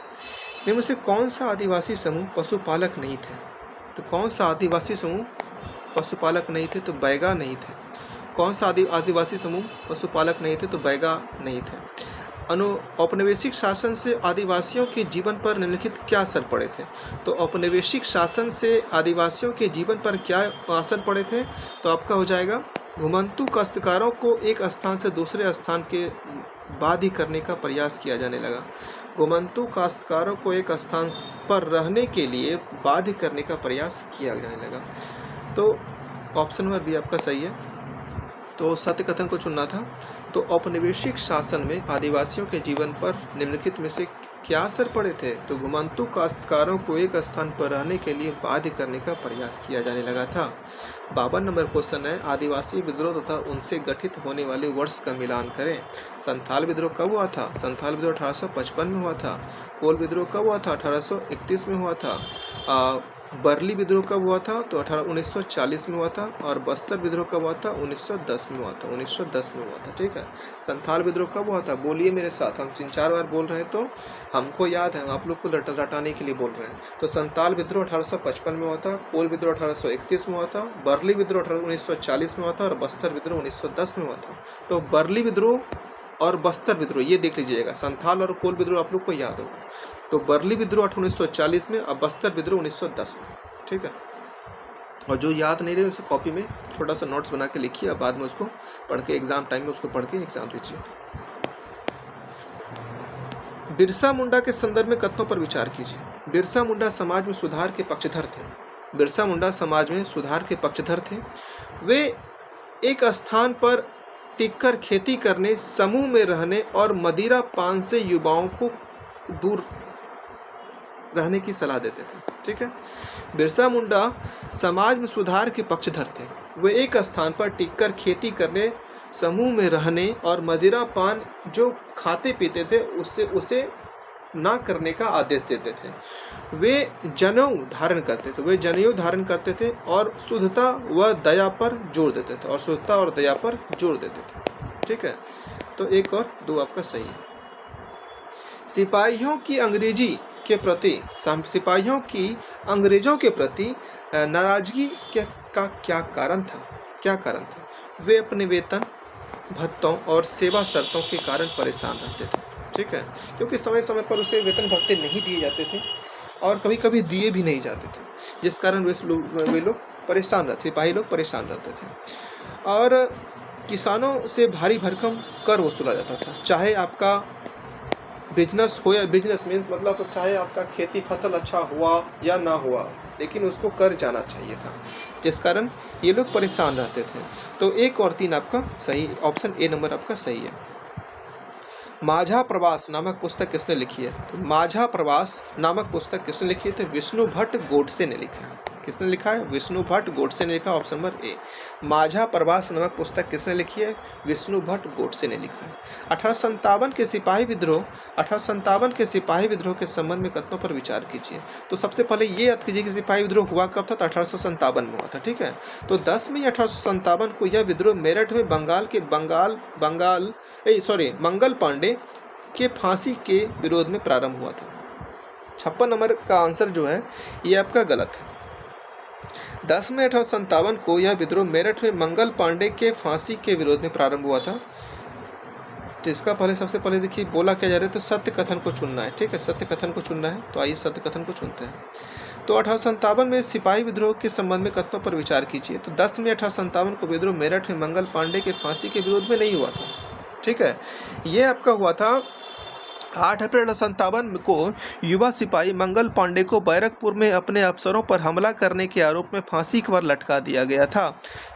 चंद दिन बाद मेरठ में तैनात कुछ सिपाहियों ने नए कारतूसों के साथ फौजी अभ्यास करने से इनकार कर दिया। सिपाहियों को लगता था कि उन कारतूसों पर गाय और सुअर के चर्बी का लेप चढ़ा हुआ है। 85 सिपाहियों को नौकरी से निकाल दिया गया और उन्हें अपने अफसरों का हुक्म न मानने के आरोप में 10-10 साल की सजा दे दी गई। यह 9 मई 1857 की बात है। मेरठ में तैनात दूसरे भारतीय सिपाहियों की प्रतिक्रिया बहुत जबरदस्त रही। 10 मई को सिपाहियों ने मेरठ के जेल पर धावा बोलकर वहां बंद सिपाहियों को आज़ाद कर लिया। उन्होंने अंग्रेज अफसरों पर हमला करके उन्हें मार दिया। उन्होंने बंदूक और हथियार कब्जे में ले लिए गए और अंग्रेजों की इमारतों और संपत्तियों को आग के हवाले कर दिया। उन्होंने फिरंगियों के खिलाफ युद्ध का ऐलान कर दिया। सिपाही पूरे देश में अंग्रेजों के शासन को खत्म करने पर आमदा थे, लेकिन सवाल यह था कि अंग्रेजों के जाने के बाद देश का शासन कौन चलाएगा। सिपाहियों ने इसका भी जवाब ढूंढ लिया था। वे मुगल सम्राट बहादुर शाह जफर को देश का शासन सौंपना चाहते थे। तो 56 का चर्बी वाले कारतूस विद्रोह का तत्कालिक कारण था, ये आपका बिल्कुल सही है। और दिल्ली में मुगल बादशाह शाह जाफर ने विद्रोहियों का स्वागत किया था, ये आपका गलत है। तो सत्य कथन केवल आपका 2 कथन आपका सत्य है, ठीक है। 57 नंबर क्वेश्चन है कि यह भविष्यवाणी किसने की थी कि अंग्रेजों का शासन जल्द ही खत्म हो जाएगा? अहमदुल्ला शाह ने। किसने किया था? अहमदुल्ला शाह ने। किसने किया था? अहमदुल्ला शाह ने। किसने भविष्यवाणी की थी कि अंग्रेजों का शासन जल्द ही समाप्त खत्म हो जाएगा? तो अहमदुल्ला शाह ने। किसने किया था? अहमदुल्ला शाह ने। फिर क्वेश्चन है कि पाइका विद्रोह किस राज्य में हुआ था? तो पाइका विद्रोह किस राज्य में हुआ था? तो पाइका विद्रोह हुआ था आपका उड़ीसा में। पाइका विद्रोह कहाँ हुआ था? उड़ीसा में हुआ था। पाइका विद्रोह कहाँ हुआ था? उड़ीसा में हुआ था। पाइका विद्रोह कहाँ हुआ था? उड़ीसा में हुआ था। ठीक है, पाइका विद्रोह कहाँ हुआ था? तो पाइका विद्रोह हुआ कब था ये भी देख लीजिएगा। ठीक है, कि ये सब क्वेश्चन आते रहता है, क्वेश्चन डायरेक्ट आता है कि पाइका विद्रोह कब हुआ था। ठीक है, पाइका विद्रोह कब हुआ था? तो पाइका विद्रोह जो हुआ था ये 1817 में हुआ था। पाइका विद्रोह कब हुआ था? 1817 में हुआ था। पाइका विद्रोह 1817 में हुआ था। ठीक है, याद रखिएगा। पाइका विद्रोह उड़ीसा में हुआ था। कब हुआ था? 1817 में हुआ था। आगे बढ़िए। किस गवर्नर जनरल ने यह फैसला किया कि बहादुर शाह जफर आखिरी मुगल बादशाह होंगे? तो किस गवर्नर जनरल या वाइसराय, क्योंकि लॉर्ड कैनिंग तो वाइसराय बन के आया था, तो किस गवर्नर जनरल यह फैसला किया था कि बहादुर शाह जफर आखिरी मुगल बादशाह होंगे? तो लॉर्ड कैनिंग ने किया था। किसने किया था? लॉर्ड कैनिंग ने किया था। किसने किया था? लॉर्ड कैनिंग ने किया था। कंपनी द्वारा भारत में सुधार के नाम पर ईसाई धर्म को प्रोत्साहित करने के लिए निम्न में से कौन सा कदम उठाए गए थे? तो कंपनी द्वारा भारत में सुधार के नाम पर ईसाई धर्म को प्रोत्साहित करने के लिए निम्न में से कौन सा कदम उठाए गए थे? तो ये आपका 1830 के बाद कंपनी ने ईसाई मशीनरियों को जमीन व संपत्ति जुटाने का छूट दे दी। ये आपका सही है। 1850 इसमें एक नया कानून बनाया गया जिसमें प्रावधान था कि अगर कोई भारतीय व्यक्ति ईसाई धर्म अपनाता है तो उसे पुरखों की संपत्ति पर पहले जैसा अधिकार मिलेगा। तो 1 और 2 आपका सही है। 1 और 2 आपका सही है। मंगल पांडे को किस दिन फांसी दी गई थी? तो 8 अप्रैल 1857 को दिया गया था। कहीं कहीं 9 अप्रैल भी आता है, लेकिन 8 अप्रैल 1857 याद रखिएगा। ठीक है, जो आगे आएगा मार दीजिएगा। तो मंगल पांडे को किस दिन फांसी दी गई थी? 8 अप्रैल 1857 को। 1857 के विद्रोह के बागी और उनसे संबंधित क्षेत्र का मिलान करें। नाना साहब कहाँ से थे? नाना साहब अगर बोलेगा तो कानपुर से थे। नाना साहब कहाँ से थे? कानपुर से। बिरजिस कादिर कहाँ से थे? तो लखनऊ से थे। बिरजिस कादिर कहाँ से थे? लखनऊ से थे। रानी अवंती बाई लोधी ये नया है, इसको याद रखिएगा। राजगढ़ से थे। कहाँ से थे? राजगढ़ से थे। और रानी लक्ष्मीबाई सब जानता है, झांसी से था। कहाँ से था? झांसी से। नाना साहब कहाँ से थे? कानपुर से थे। बिरजिस कादिर कहाँ से थे? लखनऊ से थे। रानी अवंती बाई लोधी कहाँ से थे? रायगढ़ से थे। और रानी लक्ष्मीबाई कहाँ से थे? तो झांसी से थे। तो इस हिसाब से आपका ऑप्शन डी नंबर आपका आंसर हो जाएगा। विद्रोहियों के संबंध में कथनों पर विचार कीजिए। तो विद्रोहियों के संबंध में कथनों पर विचार करना है। तो 1858 में रानी लक्ष्मीबाई ने लड़ते हुए वीर गति को प्राप्त किया। ये आपका सही है। तो सत्य कथन को चुनना है। 1858 इसमें रानी लक्ष्मीबाई अंग्रेजों से लड़ते हुए वीर गति को प्राप्त हुई और तात्या टोपे मध्य भारत के जंगलों में रहते हुए आदिवासियों और किसानों की सहायता से छापामार युद्ध करते रहते। ठीक है, दोनों सही है। ये 2 और 3 आपका सही है। ऑप्शन नंबर बी आपका आंसर हो जाएगा। ठीक है, 64 नंबर क्वेश्चन है। 1857 के विरोध के बाद अंग्रेजों ने अपनी नीतियों में निम्नलिखित में से क्या बदलाव किए थे? तो 1857 के विद्रोह के बाद अंग्रेजों ने जो अपनी नीतियों में क्या बदलाव किए थे इसके बारे में जानना है। तो ईस्ट इंडिया कंपनी, देखिए, ईस्ट इंडिया कंपनी के सारे अधिकार ब्रिटिश साम्राज्य के साथ सौंप दिए गए एवं एक परिषद का गठन किया गया जिसे इंडिया काउंसिल कहा गया। ये आपका सही है। डलहौजी के व्यक्तिगत सिद्धांत को त्याग दिया गया और अस्थायी शासकों को दत्तक पुत्रों को सत्ता सौंपने की छूट दे दी गई। ये अभी आपका सही है। अंग्रेजों ने भारतीय लोगों के धर्म और सामाजिक रीति रिवाज का सम्मान करने का फैसला किया। ठीक है, ये भी आपका सही है। तो आपका 1 2 3 तीनों सही है। आगे बढ़िए। प्राच्य विधियों के संबंध में कथनों पर विचार कीजिए। वे भारतीय ज्ञान विज्ञान को प्रोत्साहन देने के पक्षधर थे। 2 नंबर सिर्फ सही है आपका। ठीक है, तो वह भारतीय ज्ञान विज्ञान को प्रोत्साहन देने के पक्षधर थे। प्राच्यवादियों के संबंध में निम्नलिखित कथनों पर विचार कीजिए। यह भारतीय ज्ञान विज्ञान को प्रोत्साहन देने के पक्षधर थे। 66 नंबर क्वेश्चन है कि एक अच्छे यूरोपीय पुस्तकालय का केवल एक खाना ही भारत और अरब के समूचे देसी साहित्य के बराबर है। उपरोक्त कथन किसका है? तो लॉर्ड मैकाले का। किसका है? लॉर्ड मैकाले का। एक अच्छे यूरोपीय पुस्तकालय का केवल एक खाना ही भारत और अरब समूचे देसी साहित्य के बराबर है। उपरोक्त कथन किसका है? तो मैकाले का है। किसका है? मैकाले का है। ईसाई मशीनरियों ने अपना पहला मिशन कहाँ खोला था? तो सेरारामपुर में खोला था। कहाँ खोला था? सेरारामपुर में खोला था। सेरारामपुर में खोला था। ईसाई मशीनरियों ने अपना पहला मिशन कहाँ खोला था? तो सेरारामपुर में खोला था। विलियम एडम की रिपोर्ट के संदर्भ में कथनों पर कौन सा सही है चुनना है, कौन सा कथन सत्य है। ठीक है। बंगाल और बिहार में 1830 ईस्वी के दशक में 1 लाख से ज़्यादा पाठशालाएं थी। ये आपका सही है।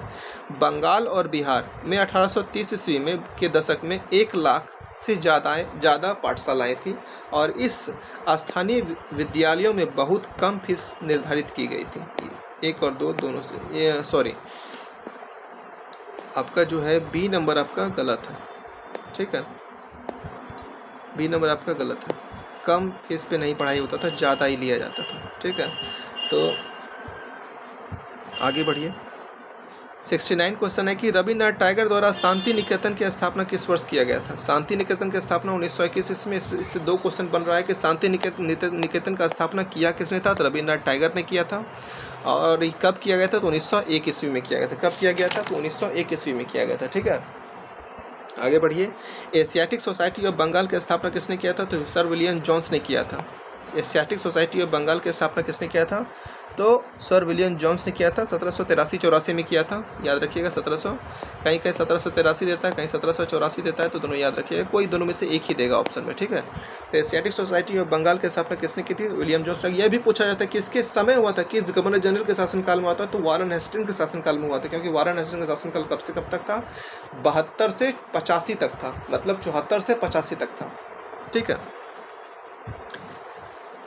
बनारस में हिंदू कॉलेज की स्थापना किस गवर्नर जनरल के शासनकाल में हुआ था? तो बनारस में हिंदू कॉलेज की स्थापना जो हुआ था वो हुआ था, सर्वप्रथम पहले जानिए कि कब हुआ था। बनारस में हिंदू कॉलेज की स्थापना कब हुआ था? तो 1791 ईस्वी में हुआ था। कब हुआ था?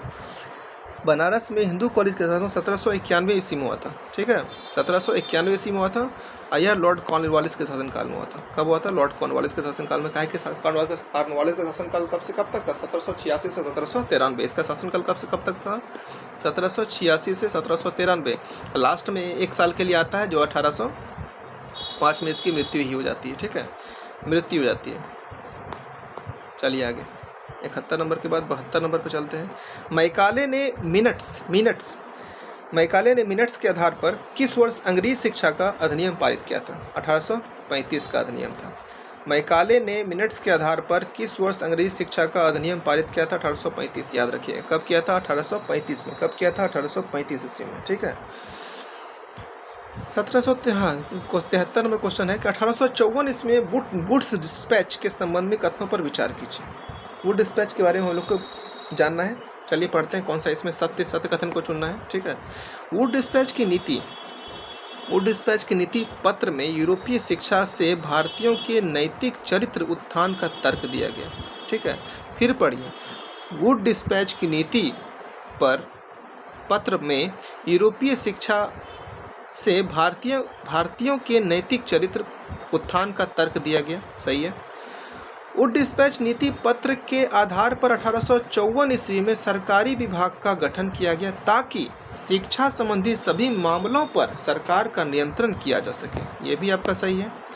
दस्तावेज में अंग्रेजी शिक्षा का यह व्यवहारिक लाभ आर्थिक क्षेत्र में भी बताया गया है। ये भी आपका सही है।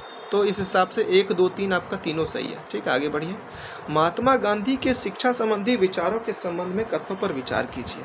महात्मा गांधी अंग्रेजी शिक्षा के खिलाफ थे, तो महात्मा गांधी अंग्रेजी शिक्षा के खिलाफ थे। ठीक है, उनके मुताबिक अंग्रेजी शिक्षा भारतीयों को अपाहिज बना देगी और उन्हें अपने सामाजिक परिवेश से काट देगी। सही बात है। उनके अनुसार पढ़ने और लिखने की क्षमता पा लेना ही शिक्षा नहीं है।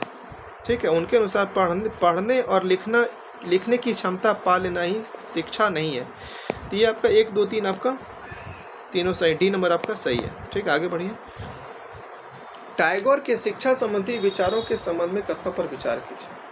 टैगोर अंग्रेजी शिक्षा पद्धति से खुश नहीं थे। टैगोर जो थे वो अंग्रेजी पद्धति से खुश नहीं थे। ठीक है, टैगोर अंग्रेजी शिक्षा पद्धति से खुश नहीं थे, ये आपका सही है।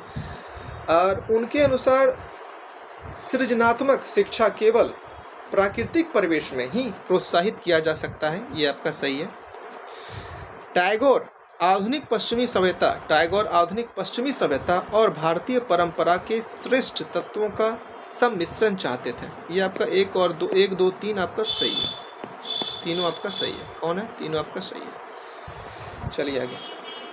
सती शब्द का क्या अर्थ है? सती शब्द का अर्थ क्या है? तो सती शब्द का अर्थ है आपका सदाचारी महिला। सदाचारी महिला, सती शब्द का अर्थ क्या है? सदाचारी महिला, सदाचारी महिला। सती शब्द का अर्थ पहले जानिए होता क्या है। जब भारत के कुछ क्षेत्रों में सती प्रथा का प्रचलन था, तब विधवाओं से यह उम्मीद की जाती थी कि वह अपने पति की चिता के साथ ही जिंदा जल जाए। इस तरह स्वेच्छा से यह जबरदस्ती मार दी गई महिलाओं को सती कहकर महामंडित किया जाता था। सती शब्द का अर्थ सदाचारी महिला था। आगे बढ़िए। विधवा विवाह के संबंध में कथनों पर विचार कीजिए। ठीक है, ईश्वर चंद्र विद्यासागर ने प्राचीन ग्रंथों में, सत्य कथन को चुनना है, ईश्वर चंद्र विद्यासागर ने प्राचीन ग्रंथों में हवाला देकर विधवा विवाह के पक्ष में अपना समर्थन दिया। आपका सही है।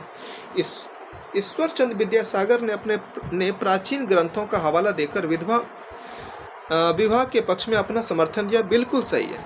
1856 के कानून द्वारा विधवा विवाह प्रतिबंधित कर दिया गया। तो 1856 के कानून के द्वारा हुआ था ये। आप लोग अगर जानते हैं तो कमेंट में कीजिए। तो 1856 कानून के द्वारा विधवा विवाह प्रतिबंधित कर दिया गया, प्रतिबंधित नहीं किया गया, गलत है। मद्रास प्रेसिडेंसी के तमिल भाषी इलाकों में वीर सैमलिंगम पंतलू ने विधवा विवाह के समर्थन में संगठन बनाया था। तो 77 नंबर का डिस्कशन हम लोग देख लेते हैं।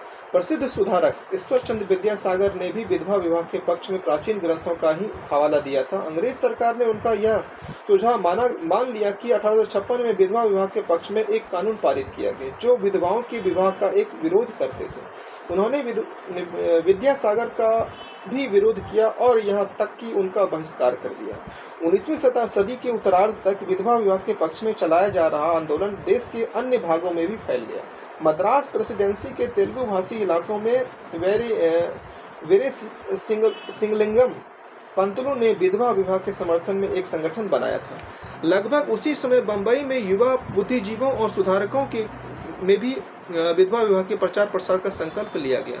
उत्तर में आर्य समाज की स्थापना करने वाले स्वामी दयानंद सरस्वती ने भी विधवा विवाह का समर्थन किया था। ठीक है, आगे बढ़िए। इस हिसाब से आपका ऑप्शन नंबर 1 आपका सही है। ठीक है, आगे बढ़िए। कलकत्ता तथा पटना में किसने मुस्लिम लड़कियों के लिए स्कूल खोले? तो रुकैया सखावत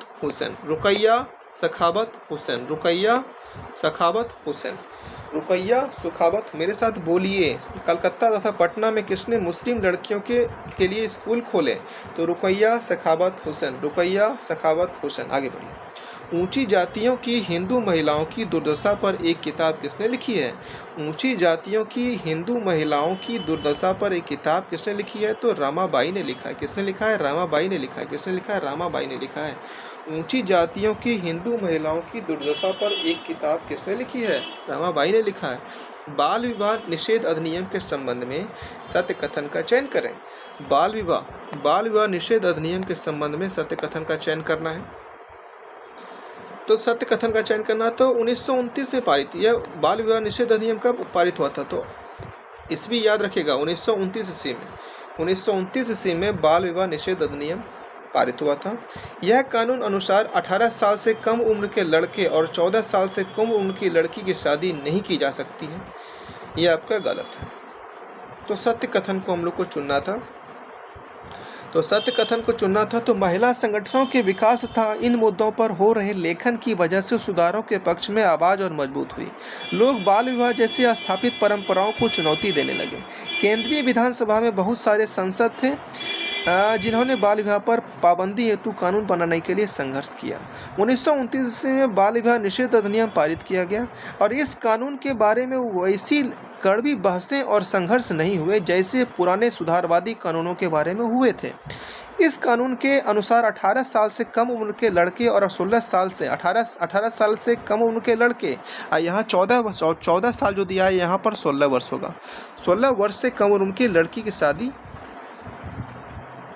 14 साल से कम उम्र की लड़की की शादी नहीं हो सकती। यहाँ 14 नहीं होगा, 16 वर्ष होगा। 16 साल से कम उम्र की लड़की की शादी नहीं हो सकती। बाद में इस उम्र को बढ़ाकर 21 साल और 18 साल कर दिया। अंबेडकर ने मंदिर प्रवेश आंदोलन कब शुरू किया था? अंबेडकर ने मंदिर प्रवेश आंदोलन शुरू किया था 1927 ईस्वी में। कब किया था? 1927 ईस्वी में। अंबेडकर ने मंदिर प्रवेश आंदोलन कब शुरू किया था? 1927 ईस्वी में। अंबेडकर ने मंदिर प्रवेश आंदोलन कब शुरू किया था? 1927 में। राजा राम मोहन राय के संबंध में कथनों पर विचार कीजिए।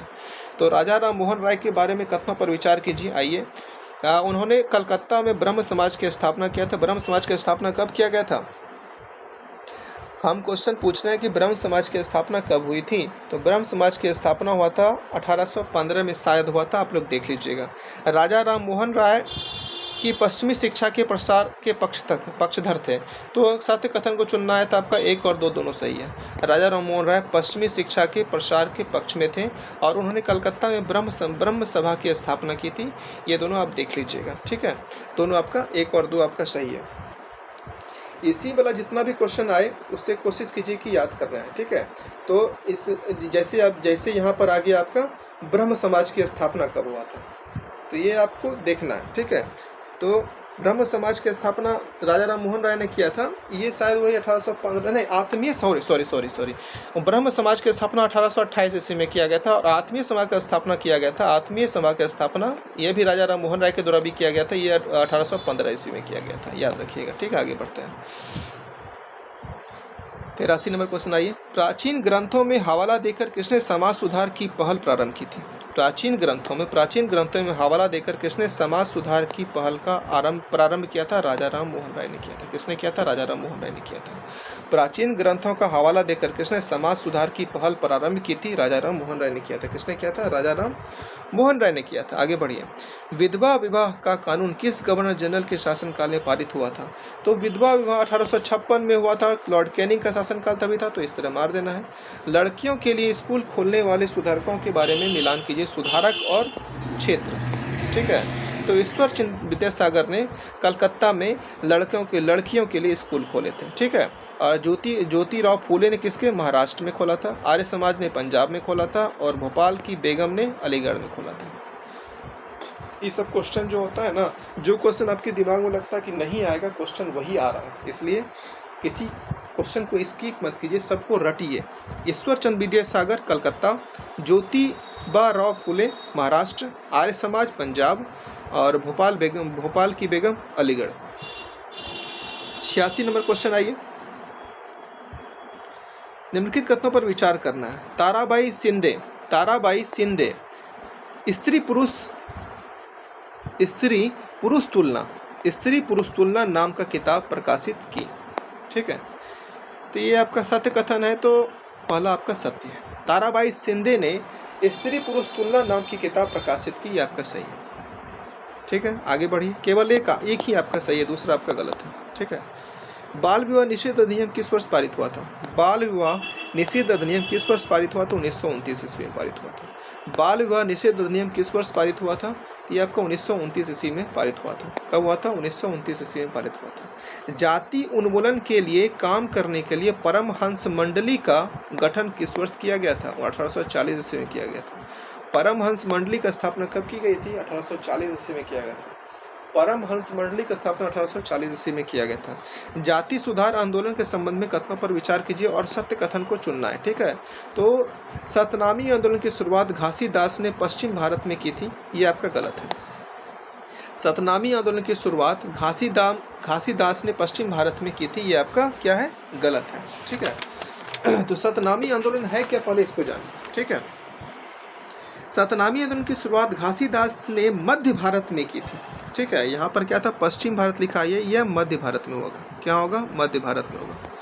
मध्य भारत में किया था की, जिन्होंने चमड़े का काम करने वाले लोगों को संगठित किया और उनकी सामाजिक स्थिति में सुधार के लिए आंदोलन छेड़ दिया। पूर्वी बंगाल में हरिदास ठाकुर के मतुआ पंथ ने चंडाल काश्तकारों के बीच काम किया। हरिदास ने जाति व्यवस्था को सही ठहराने वाले ब्राह्मणवादी ग्रंथों पर सवाल उठाया। ठीक है, तो आगे बढ़िए। तो इसका ऑप्शन नंबर आपका सिर्फ बी आपका आंसर सही है। तो बी आपका बी ऑप्शन क्या है? तो पूर्वी बंगाल में हीरादास ठाकुर ने मतुआ पंथ में चंडाल काश्तकारों के बीच काम किया था, ये आपका सही है। 90 नंबर क्वेश्चन आइए। आरू जाति आरू मतम आरू देवम मनुष्यानु, यह किसका कथन है? मतलब मानवता की एक जाति, एक धर्म और एक ईश्वर, श्री नारायण गुरु का। किसका है? श्री नारायण गुरु का। श्री नारायण गुरु का यह कथन है कि मानवता की एक जाति, एक धर्म और एक ईश्वर है, होनी चाहिए। श्री नारायण गुरु का। गुलाम गरीब पुस्तक की रचना ज्योतिराव फूले ने किस वर्ष की थी? किस वर्ष की थी? 1873 ईस्वी में किया था। गुलाम गरीब पुस्तक के रचना, सबसे पहला क्वेश्चन है कि गुलाम गरीब पुस्तक के लेखक कौन है? ज्योतिराव फूले। कब की थी इसकी रचना? किस वर्ष किया गया था? 1873 ईस्वी में किया गया था। आगे बढ़िए। प्रार्थना समाज की स्थापना कब की गई थी? तो प्रार्थना समाज की स्थापना 1867 ईस्वी में किया गया था। तो आप लोग को बताना कि प्रार्थना समाज के संस्थापक कौन है। ठीक है, आप लोग को बताना है कि प्रार्थना समाज के संस्थापक कौन है। तो प्रार्थना समाज के संस्थापक आपका अगर पूछा जाएगा तो डॉक्टर आत्माराम पांडुरंग के द्वारा किया गया था। ठीक है, और प्रार्थना समाज की स्थापना अगर पूछेगा तो 31 मार्च 1867 ईस्वी को किया गया था। ठीक है, और इसमें अगर पूछेगा कि लोकप्रियता दिलाने में प्रमुख समाज सुधारक कौन था, तो महादेव गोविंद रनाडे था और आरजी भंडारकर भी थे। ठीक है, जिसने इसमें प्रमुख भूमिका निभाई थी। आगे बढ़िए। तो कांग्रेस की स्थापना के तुरंत बाद शासन व्यवस्था के भारतीयकरण के अंतर्गत निम्नलिखित मांगे थी। तो कांग्रेस की स्थापना के तुरंत बाद शासन व्यवस्था के भारतीयकरण के अंतर्गत निम्नलिखित में से कौन सी मांगे थी? कौन सी मांगे थी? तो न्यायपालिका तथा कार्यपालिका के कार्य अलग किए जाएं, बिल्कुल सही है। पृथककरण कर दिया जाए, सही है। आर्म्स एक्ट को निरस्त किया जाए और अभिव्यक्ति व बोलने की स्वतंत्रता दी जाए, बिल्कुल सही। 1 और 2 आपका बिल्कुल सही है। और भारतीयों को स्वशासन दिया जाए, ये आपका गलत है। ठीक है, तो केवल आपका 1 और 2 आपका ऑप्शन नंबर सी आपका सही है। 94 नंबर क्वेश्चन चलिए। ऑल इंडिया मुस्लिम लीग का गठन किस वर्ष किया गया था? ऑल इंडिया क्वेश्चन ये सब आते रहता है। ऑल इंडिया मुस्लिम लीग का गठन किस वर्ष किया गया था और किसने किया था? अगर ऐसा क्वेश्चन आए तो क्या करना है? तो ऑल इंडिया मुस्लिम लीग का गठन किस वर्ष किया गया था? तो आप लोग जान गए कि कब किया गया था? 1906 ईस्वी में किया गया था। और पूरा डेट अगर पूछेगा तो 30 दिसंबर, कब किया गया था? 30 दिसंबर, ये आपको याद रखिएगा, 30 दिसंबर 1906 ईस्वी को किया था। और अगर पूछेगा इसका स्थापना किया कहाँ गया था, तो ढाका में किया गया था। कहाँ किया गया था? ढाका में किया गया था। कहाँ किया गया था? ढाका में किया गया था। ठीक है, और इसकी स्थापना के मुख्य रूप से ढाका के नवाब सलीमुल्लाह खां के नेतृत्व में किया गया था। सब याद रखिएगा। 95 नंबर आइए। नटाल कांग्रेस के संबंध में निम्नलिखित कथनों पर विचार कीजिए। ठीक है, नटाल कांग्रेस के संबंध में कथनों पर विचार करना है। इसकी स्थापना महात्मा गांधी ने किया था, बिल्कुल सही है। क्वेश्चन ये भी आता है कि नटाल कांग्रेस की स्थापना हुई कब थी? तो नटाल कांग्रेस की स्थापना 1894 ईस्वी में हुआ था। अगर पूरा डेट पूछेगा तो आपका 22 अगस्त 1894 को जाएगा। 22 अगस्त 1894 को हुआ था। और इसकी स्थापना नस्लवादी भेदभाव को समाप्त करने के लिए दक्षिण अफ्रीका में किया गया था। बहुत सही है, एकदम बिल्कुल, ये भी सही है और दोनों आपका सही है। ठीक है, तो दोनों सही है। तो नटाल कांग्रेस की स्थापना 1894 ईस्वी को दक्षिण अफ्रीका में ही किया गया था। ठीक है, 96 नंबर क्वेश्चन चलिए।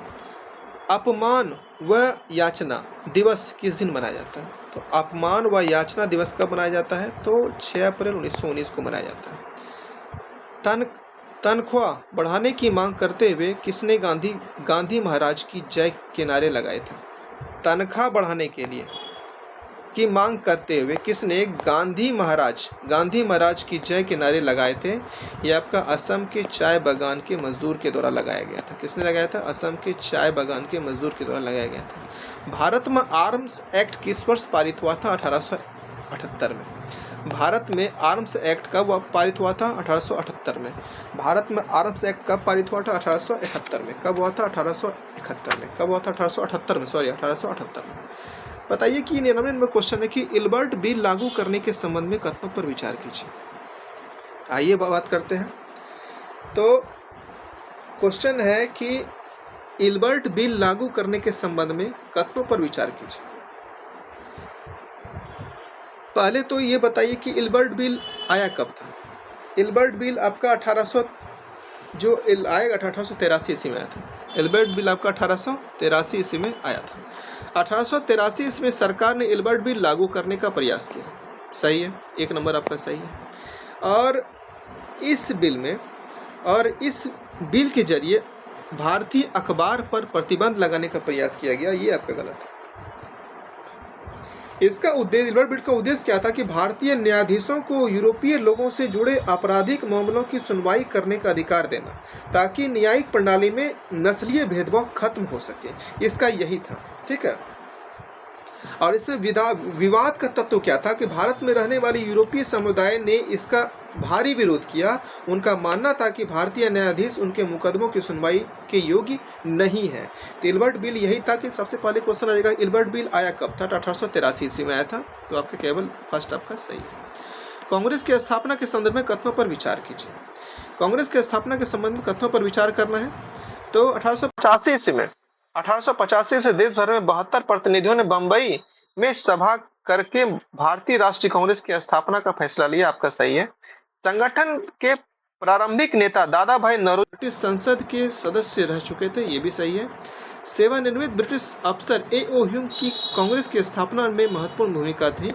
तो कांग्रेस की स्थापना हुआ कब था? 1885 ईस्वी में हुआ था, ठीक है। तब कहाँ हुआ था? बंबई में हुआ था। चलिए आगे बढ़िए। स्वराज की मांग सर्वप्रथम किसने की थी? तो स्वराज की मांग सबसे पहले किया था आपका गर्मपंथियों ने। तो स्वराज की मांग सबसे पहले किसने की थी? तो स्वराज की मांग सबसे पहले किसने की थी? तो स्वराज की मांग के बारे में बोला जाएगा तो स्वराज की मांग जो बोलेगा तो स्वामी दयानंद सरस्वती ने 1876 ईस्वी में भारतीयों के लिए भारत के रूप में किया था, ठीक है। हालांकि यह राजनीतिक लक्ष्य के रूप में कांग्रेस के मंच से इसकी आधिकारिक मांग दादा भाई नौरोजी ने 1906 में कलकत्ता अधिवेशन में किया था। याद रखिएगा, ठीक है ना, कलकत्ता अधिवेशन में किया था। और लोग बाल गंगाधर तिलक ने सबसे पहले प्रसिद्ध नारा दिया कि स्वराज्य मेरा जन्मसिद्ध अधिकार है और इसे मैं लेकर रहूंगा। और मौलाना हसरत मोहानी ने 1921 ईस्वी में अहमदाबाद कांग्रेस अधिवेशन में पहली बार पूर्ण स्वराज की मांग उठाई थी। और 1929 ईस्वी में लाहौर अधिवेशन में पंडित जवाहरलाल नेहरू की अध्यक्ष में कांग्रेस ने पूर्ण स्वराज को अपना लक्ष्य घोषित किया था। तो ये सब चीज़ को देखिएगा। और स्वराज की मांग किसने की थी? तो गर्मपंथियों ने किया था, ठीक है। आगे बढ़ते हैं। किसने किया था? तो ठीक है। अंग्रेजों ने बंगाल विभाजन के पीछे क्या तर्क दिया था? प्रशासनिक सुविधा के लिए। अंग्रेज ने बंगाल विभाजन के पीछे क्या तर्क दिए थे? तो प्रशासनिक सुविधा के लिए।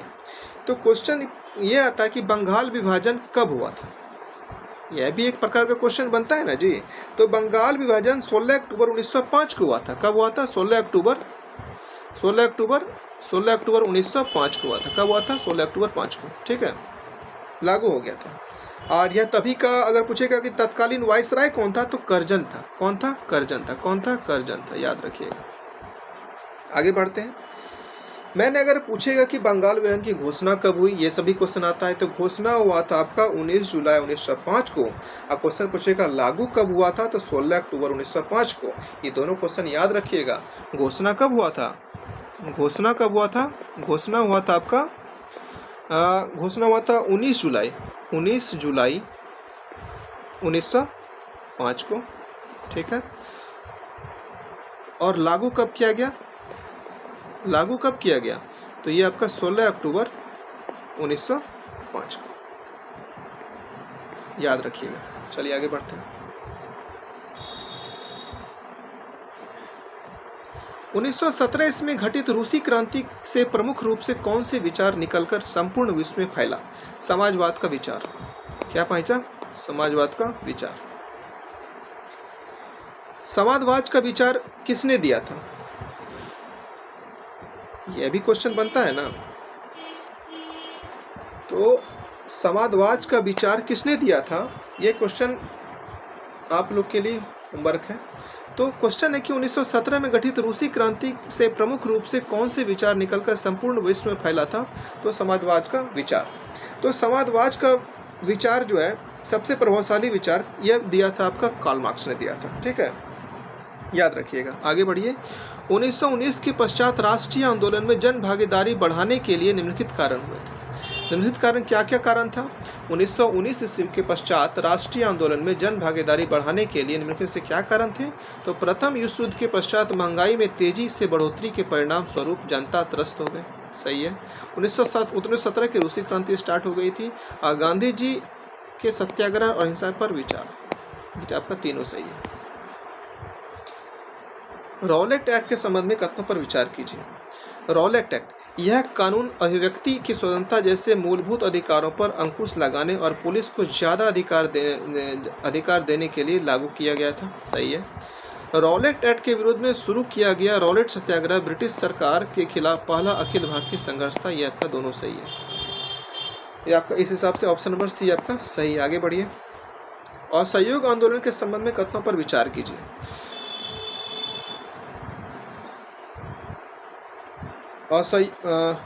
असहयोग आंदोलन के संबंध में कथनों पर विचार कीजिए। तो चलिए विचार करते हैं। सबसे पहले ये बताया कि असहयोग आंदोलन हुआ कब था। तो असहयोग आंदोलन हुआ कब था? 1920 से 22 तक चला था। 1920 से 22 तक चला था। ठीक है, याद रखिएगा। असहयोग आंदोलन क्या था? इसका उद्देश्य शांतिपूर्ण तरीके से ब्रिटिश शासन का सहयोग न करके स्वराज्य प्राप्त करना था। और यह आंदोलन जलियांवाला बाग हत्याकांड, रॉलेट एक्ट और खिलाफत के मुद्दों पर केंद्रित था। ठीक है।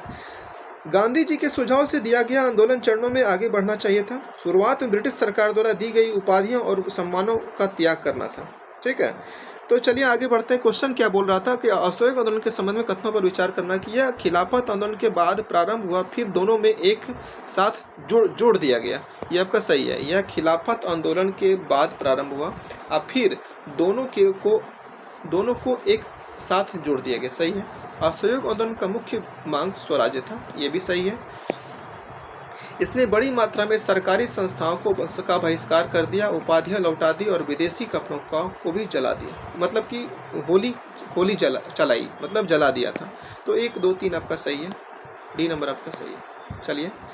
पंजाब में सिखों के अकाली आंदोलन। पंजाब में सिखों का अकाली आंदोलन का मुख्य उद्देश्य क्या था? तो अंग्रेजों की सहायता से गुरुद्वारा में जमे बैठे भ्रष्ट महंतों को हटाना। बी नंबर आपका सही है। पंजाब में सिखों के अकाली आंदोलन का मुख्य उद्देश्य क्या था? तो अंग्रेजों की सहायता से गुरुद्वारा में जमे बैठे भ्रष्ट महंतों को हटाना। क्वेश्चन नंबर 108 क्या बोला था? 1929 में पारित पूर्ण स्वराज प्रस्ताव से संबंधित निम्नलिखित कथनों पर विचार कीजिए। सुभाष चंद्र बोस की अध्यक्षता में यह प्रस्ताव पारित किया गया। बिल्कुल सही है। और इस प्रस्ताव का आधार 26 नवंबर 1930 को पूरे देश में स्वतंत्रता दिवस मनाया गया। यह भी सही है। तो 1 और 2 आपका सही है। ठीक है। तो इस हिसाब से आपका अब 109 नंबर क्वेश्चन है। ठीक है। भगत सिंह के संबंध में कथनों पर विचार कीजिए। भगत सिंह के बारे में हम लोग को विचार करना है। तो भगत सिंह के बारे में हम लोग को विचार करना है। तो भगत सिंह ने 1924 को दिल्ली स्थित फिरोज शाह कोटला में हिंदुस्तान सोशलिस्ट रिपब्लिक एसोसिएशन की स्थापना की थी। ये 1924 में नहीं हुआ था, ये 1928 में हुआ था। ठीक है। HRA का हिंदुस्तान रिपब्लिक एसोसिएशन की स्थापना ये हुआ था 1924 में। ठीक है, इससे याद रखिएगा। ठीक है। तो भगत सिंह भारत के सबसे महान और प्रेरणादायक स्वतंत्रता सेनानियों में से एक थे। उनका जीवन और विचार युवा पीढ़ी के लिए आज भी अत्यंत प्रासंगिक है। उनके प्रमुख विचार और जीवन से जुड़े मुख्य पहलू इस प्रकार हैं। भगत सिंह का मानना था कि स्वतंत्रता का मतलब केवल अंग्रेजों का देश छोड़ना नहीं, सच्ची आज़ादी तक मिलेगी जब देश से गरीबी, शोषण और सामाजिक असमानता खत्म हो जाएगी। वे एक सामाजिक समाज के निर्माण के पक्षधर थे जहां किसी का भी शोषण ना हो। ये थे भगत सिंह, बहुत अच्छे आदमी थे, वो शहीद हो गए। चलिए आगे बढ़ते हैं। तो ये आपका गलत है। तो भगत सिंह ने 1924 में 1928 में SSRA के स्थापना, हिंदुस्तान सोशलिस्ट रिपब्लिक एसोसिएशन की स्थापना 1928 में किए थे। 17 दिसंबर 1928 को अपने साथियों के साथ सैंडर्स नामक पुलिस अफसर की हत्या कर दी। ये आपका सही है। 1929 ईस्वी में केंद्रीय विधान परिषद में बम फेंका। ये भी आपका सही है। तो आपका ये 2 और 3 आपका सही है। 2 और 3 आपका सही है। चलिए आगे बढ़िए। राष्ट्रीय आंदोलन से संबंधित निम्नलिखित कथनों पर विचार कीजिए। राष्ट्रीय आंदोलन से संबंधित निम्नलिखित कथनों पर विचार करना है। 1935 के गवर्नमेंट ऑफ इंडिया एक्ट में प्रांतीय स्वायत्तता का प्रावधान किया गया। ये आपका सही है। 1937 में प्रांत विधायकों के चुनाव में कांग्रेस को 11 में से 7 प्रांतों में कांग्रेस की सरकार बनी थी। 1 और 2 आपका सही है।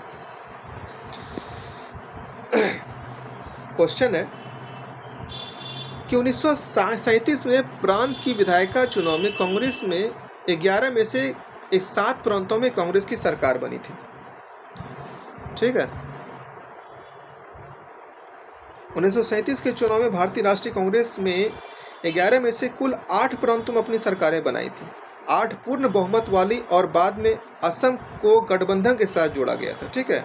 8 प्रांत कौन कौन थे? मद्रास थे, संयुक्त प्रांत थे, वर्तमान में उत्तर प्रदेश आप संयुक्त प्रांत को बोल सकते हैं। मध्य प्रांत और बरार था, वर्तमान में मध्य प्रदेश बोल सकते हैं। बिहार, बम्बई प्रेसिडेंसी, उड़ीसा और NWFC मतलब उत्तर पश्चिम सीमा प्रांत, और असम गठबंधन सरकार। अगर गठबंधन को जोड़ के बोलिएगा तो 7 के अलावा यहाँ पर 8 भी होगा। ठीक है। चलिए आगे बढ़ते हैं। तो 1 और 2 इसका अनुसार सही है। 111 नंबर आइए। किस वर्ष मुस्लिम लीग ने स्वतंत्र राज्य की मांग करते हुए एक प्रस्ताव पारित किया था? 1940 में। कब किया था? 1940 में। किस वर्ष मुस्लिम लीग ने स्वतंत्र राज्य की मांग करते हुए एक प्रस्ताव पारित किया था और किसने किया था? क्वेश्चन यह भी आ सकता है, मुस्लिम लीग की मांग किसने की थी? तो मुस्लिम लीग ने 1940 में स्वतंत्र राज्य की मांग करते हुए प्रस्ताव पारित किया। यह प्रस्ताव बंगाल के तत्कालीन मुख्यमंत्री A.K. फजलुल हक के द्वारा पेश किया गया था और मोहम्मद अली जिन्ना ने इसका अध्यक्षता किया था। अध्यक्षता किसने किया था? मोहम्मद अली जिन्ना ने। यह ऐतिहासिक घटना 23 मार्च 1940 को मुस्लिम लीग के लाहौर अधिवेशन में हुई थी। याद रखिएगा, 23 मार्च 23। सुभाष चंद्र बोस के संबंध में कथनों पर विचार कीजिए। वे समाजवादी विचार वाले नेता थे। सही है। उन्होंने आज़ाद हिंद फौज का नेतृत्व किया था। ये उसने आज़ाद हिंद फौज का नेतृत्व किया था। 1 और 2 आपका सही है। भारतीय इतिहास में दर्ज बब्बर प्रत्यक्ष कार्रवाई दिवस मुस्लिम लीग द्वारा कब प्रारंभ हुआ था? तो प्रत्यक्ष कार्रवाई दिवस बब्बर तब्बर याद मत रखिए, डायरेक्ट लिखिए। मुस्लिम द्वारा प्रत्यक्ष कार्रवाई दिवस कब प्रारंभ हुआ था? 16 अगस्त 1946 को हुआ था। कब हुआ था? 16 अगस्त 1946 को हुआ था। 16 अगस्त 1946 को हुआ था। याद रखिएगा। निम्नलिखित संगठनों में एवं उनके उद्देश्यों के संबंध में विचार कीजिए कि ब्रह्म समाज मूर्ति पूजा एक बलि प्रथा का विरोध। ब्रह्म समाज की स्थापना कब हुई थी? प्रार्थना समाज की स्थापना कब हुई थी? वेद समाज की स्थापना कब हुई थी? अलीगढ़ आंदोलन कब हुआ था? ये टोटल क्वेश्चन जो है इससे रिलेटेड आपको मैचिंग करने के लिए दिया जाता है, जिस कारण आपको याद करना पड़ेगा। ठीक है। तो इसके अनुसार सबसे पहले देखिए कि ब्रह्म समाज की स्थापना कब हुआ था। ब्रह्म समाज की स्थापना अभी ऊपर ही बताएं 1828 ईस्वी में हुआ था। ठीक है। अब फिर पूछेंगे प्रार्थना समाज की स्थापना कब हुआ था? तो ये प्रार्थना समाज की स्थापना 1867 ईस्वी में हुआ था। कब हुआ था? 1867 ईस्वी में हुआ था। ठीक है। कब हुआ था? 1867 ईस्वी में हुआ था। कब हुआ था? 1867 ईस्वी में हुआ था। और फिर क्वेश्चन पूछेंगे वेद समाज की स्थापना कब हुई थी? 1864 ईस्वी में हुआ था। कब हुआ था? 1864 ईस्वी में वेद समाज की स्थापना हुआ था। और अलीगढ़ आंदोलन जो हुआ था वो 1875 ईस्वी में सर सैयद अहमद खां के द्वारा हुआ था। ठीक है। तो क्वेश्चन ये है कि अलीगढ़ आंदोलन केवल धार्मिक शिक्षा को बढ़ावा देता था। ये गलत है, ये आपका गलत है। 4 गलत है और बाकी 1, 2, 3 आपका सही है। सही कथन को चुनना था तो आपका 1, 2 और 3 आपका सही है। इस भी याद करें, जैसे ब्रह्म समाज 1828, प्रार्थना समाज 1867, वेद समाज 1864। चलिए आगे बढ़िए। तो आपका लास्ट क्वेश्चन अब ये है कि सिंह सभा आंदोलन के संदर्भ में, सिंह सभा आंदोलन के संदर्भ में निम्नलिखित कथनों पर विचार कीजिए। ठीक है, तो सिंह सभा आंदोलन की शुरुआत 1873 ईस्वी में अमृतसर में किया गया था। अमृतसर की संधि कब हुई थी? 1809 ईस्वी में हुआ था। लाहौर सिंह सभा की स्थापना 1879 ईस्वी में हुआ था। ये भी आपका सही है, 1 और 2 सही है। और इस आंदोलन का उद्देश्य सिख धर्म को जातीय भेदभाव एवं अंधविश्वासों से मुक्त करना था। ये आपका सही है। और चौथा ऑप्शन क्या है? तो सिंह सभा आंदोलन केवल पारंपरिक धार्मिक शिक्षा के पक्ष में था और आधुनिक शिक्षा का विरोध करता था। ये आपका गलत है। तो इस ऑप्शन से ऑप्शन नंबर ए आपका सही है। इस हिसाब से आपका एनसीईआरटी का जो है कौन सा क्लास था? एनसीईआरटी का 8 क्लास का आपका एनसीईआरटी का क्वेश्चन, टोटल क्वेश्चन आपका हो गया। ठीक है, अब जो कल होगा ये आपका हो जाएगा, कल आपका कौन सा हो जाएगा? तो कल आपका होगा 9th क्लास का एनसीईआरटी हिस्ट्री। पहले हम टोटल हिस्ट्री करवा देंगे, उसके बाद हिस्ट्री के बाद सोच रहे हैं पॉलिटी करवा दें, पॉलिटी के बाद फिर ज्योग्राफी करा के, मतलब टोटल सब्जेक्ट तो करवाना ही है। तो एनसीईआरटी 8 हो गया, तो कल अब 9th क्लास का एनसीईआरटी होगा। धीरे धीरे अभी टाइम है, एग्ज़ाम का डेट नहीं निकला है, इस कारण जो है अपना दिन भर पढ़ाई कीजिए दूसरा को, और रात में सोने टाइम ये आप ये मतलब इसका वीडियो आप देख लीजिए, सही रहेगा। चलिए इसी के साथ जय हिंद, बाय। आप लोग अपना पढ़ाई कीजिए।